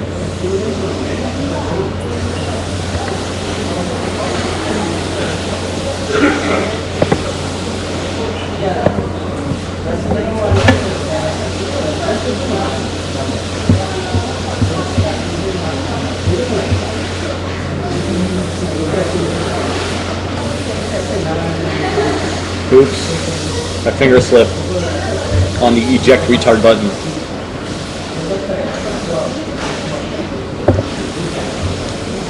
Wizard, personally I believe the wasabi kills germs thing to be absolute bullshit, but I've had many Japanese people tell me that if you eat wasabi with raw fish, it will counteract any possible like parasite or, you know, and I just think that's absolute bullshit. I don't know, maybe there's some scientific fact to it, but I doubt it.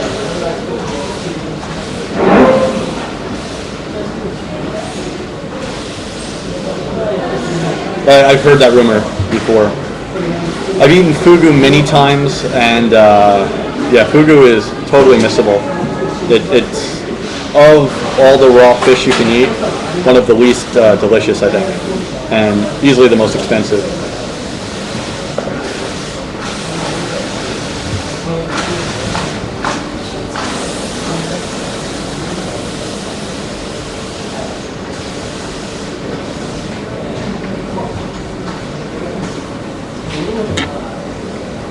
Well, yeah, no, like, I mean, it's frightening. I don't think we do anything like this in the States, but like Korea is investing like huge amounts of money into researching whether or not kimchi can like cure cancer or like swine flu. You know, it's the same thing in Japan. Like, people like to think that traditional foods have some sort of magical power. They don't.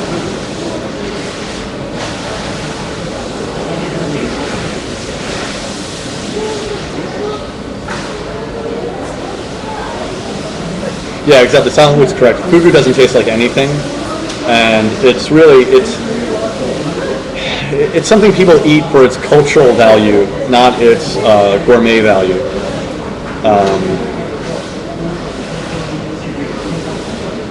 Actually, Anthony Bourdain, who's my little personal little semi-god. I'm a total fanboy for Anthony Bourdain, if you couldn't tell by my Life in Tokyo videos. He, in a show he had a long time ago on Food Network, before he did the show No Reservations, he had a show called A Cook's Tour, and he came to Japan on that show, and of all the places he went, he pretty much ranked fugu the lowest. He said it was pointless. It's basically something you eat so you can tell it as a story at parties later in life, but culinary-wise, there's no point. And I think he's absolutely right about that. And the place he recommended most is also the place I would have recommended, which is Yakitori Yokocho in Yurakacho. I did a video about that called Expensive Shoes, Cheap Chicken. I ate at that place. And that's where he said was his best eating experience. Yes, it really can kill you. About a dozen people die every year from eating fugu. But mostly it's dumbass amateur chefs who try and cook it at home and then kick off. But if you get it in a restaurant, it's completely safe. Also, there are different species of fugu. There's the fugu with the spikes on it, which is like poisonous, very highly poisonous. But there's also a kind of food called tora fugu, and that can be completely non-poisonous.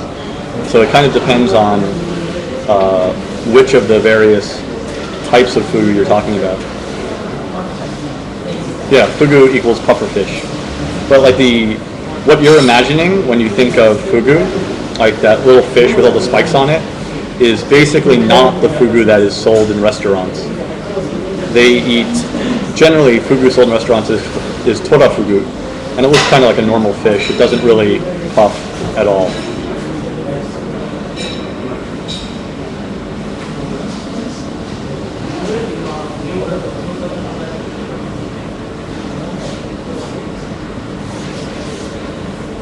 I mean, and the thing is, like, even if you were eating the poisonous kind, I always say, like, I'm not entirely confident about this, And the Japanese people will say, oh, no, but he's very well trained. He has a license, you know. And, you know, taxi drivers have licenses too, but I've seen them in car accidents. I don't, and if I'm going to eat it, I want to like talk to the fugu chef beforehand, just checking with him, make sure everything's okay at home, that he's, you know, he's all together, he wasn't out drinking the night before, because there is such a thing as human error. I mean, you're not going to die from fugu poisoning, but, you know. Because if it was actually delicious, I would see going on my way to eat it, but for me it's not the death thing, it's just expensive. It's really fucking expensive. So I don't know why anyone would order it.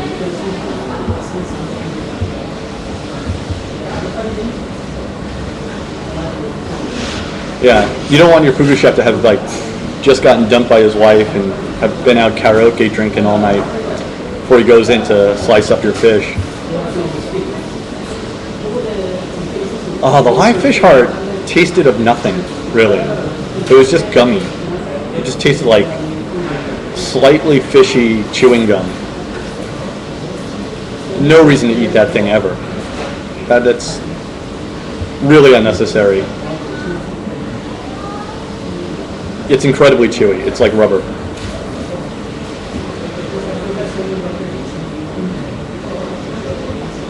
Actually, there's this place I've been wanting to do a video about forever, but I'm probably going to wait. My brother is coming to visit in January, so I'll probably record it when I go there with him. It's in Shinjuku, but in the restaurant are these big fish tanks, and you get a fishing rod, and you catch your own fish, and then they prepare it however you want.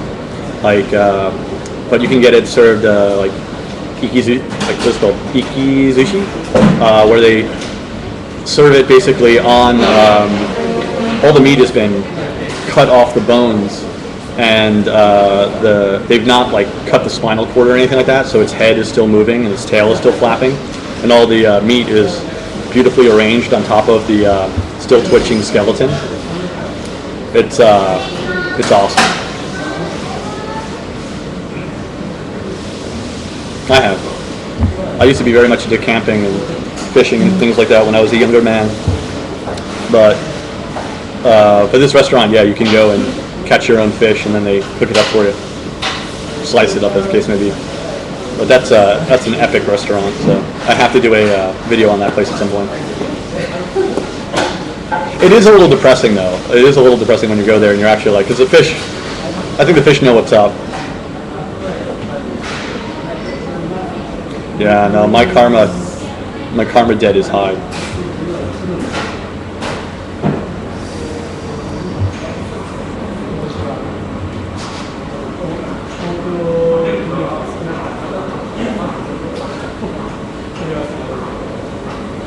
Yeah, I know of the monster trees in northern Japan. He's referring to. In northern Japan, like in the winter, the trees get like covered in snow, and people say that they look like monsters. It's kind of an old northern Japan like countryside thing. I've never been up there to see it. I've been up there, but just not in winter.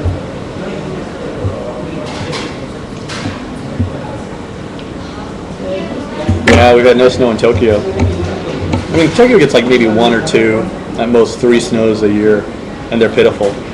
I remember one time like coming out of my house and seeing this guy who lived a couple houses down putting snow chains on his tires, and there was like, you know, an inch of snow. I was like, dude, by the time you get those snow chains on, it will have melted off. Seriously. You do not need snow chains in Tokyo. Retarded.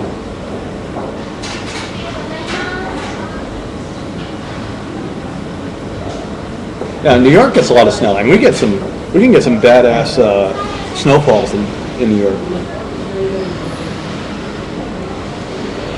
Yeah, Nova Scotia. Nova Scotia's beautiful. I went up there with my family when I was a kid. Took the ferry over. First time I ever gambled was on the ferry to Nova Scotia. I was like 14 years old, I think. Playing the slots with my nickels. So awesome. I don't know. My parents live like way upstate New York now, in the Adirondacks. So they're up in the mountains, so it's already snowing there. But New York City, I don't know. In Syracuse, where I went to university in Syracuse, I think gets the most snow, like per square foot of any place in the United States. Not actually, technically, it's a town just south of Syracuse, but we get more snow than anybody else, more than Alaska.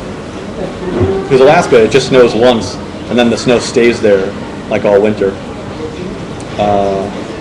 I majored in radio, television, and film at the Newhouse School of Public Communications.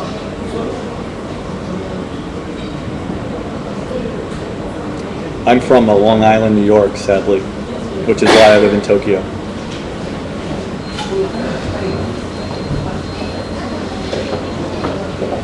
Well, thank you, Norsehawk. Happy Turkey to you, too. I hope there's still some tryptophan coursing through your veins at this very moment. How long did it take you to learn Japanese? Jay Lee, I'm not done learning Japanese, nor will I ever be likely. But I've been learning it for the 8 years I've been in Japan.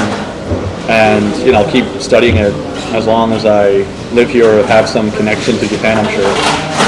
It's a work in progress. And I don't think I'm ever going to say, yep, got it all. I'm done. Learned it. But I mean, as I said earlier in the broadcast, like I use Japanese pretty much every day for most of the day in my life. So,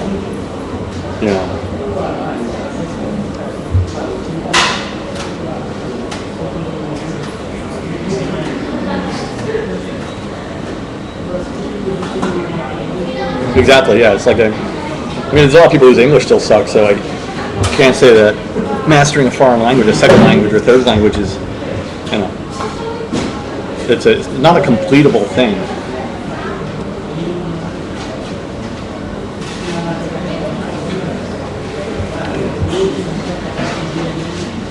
The Halloween is really like taken off here compared to when I first got here. Halloween was like almost just a blip on the radar, but now it's got a lot of local adherence.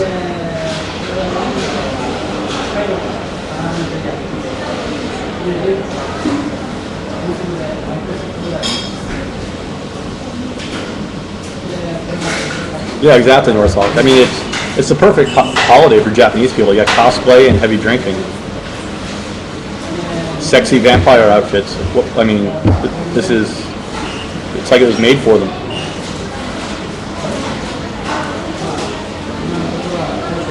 Actually, I only went out to the Metropolis magazine Halloween party. I go to that every year because I work for the magazine. But most of the costumes were pretty old school, like Superman and Devil Girl, cat ears.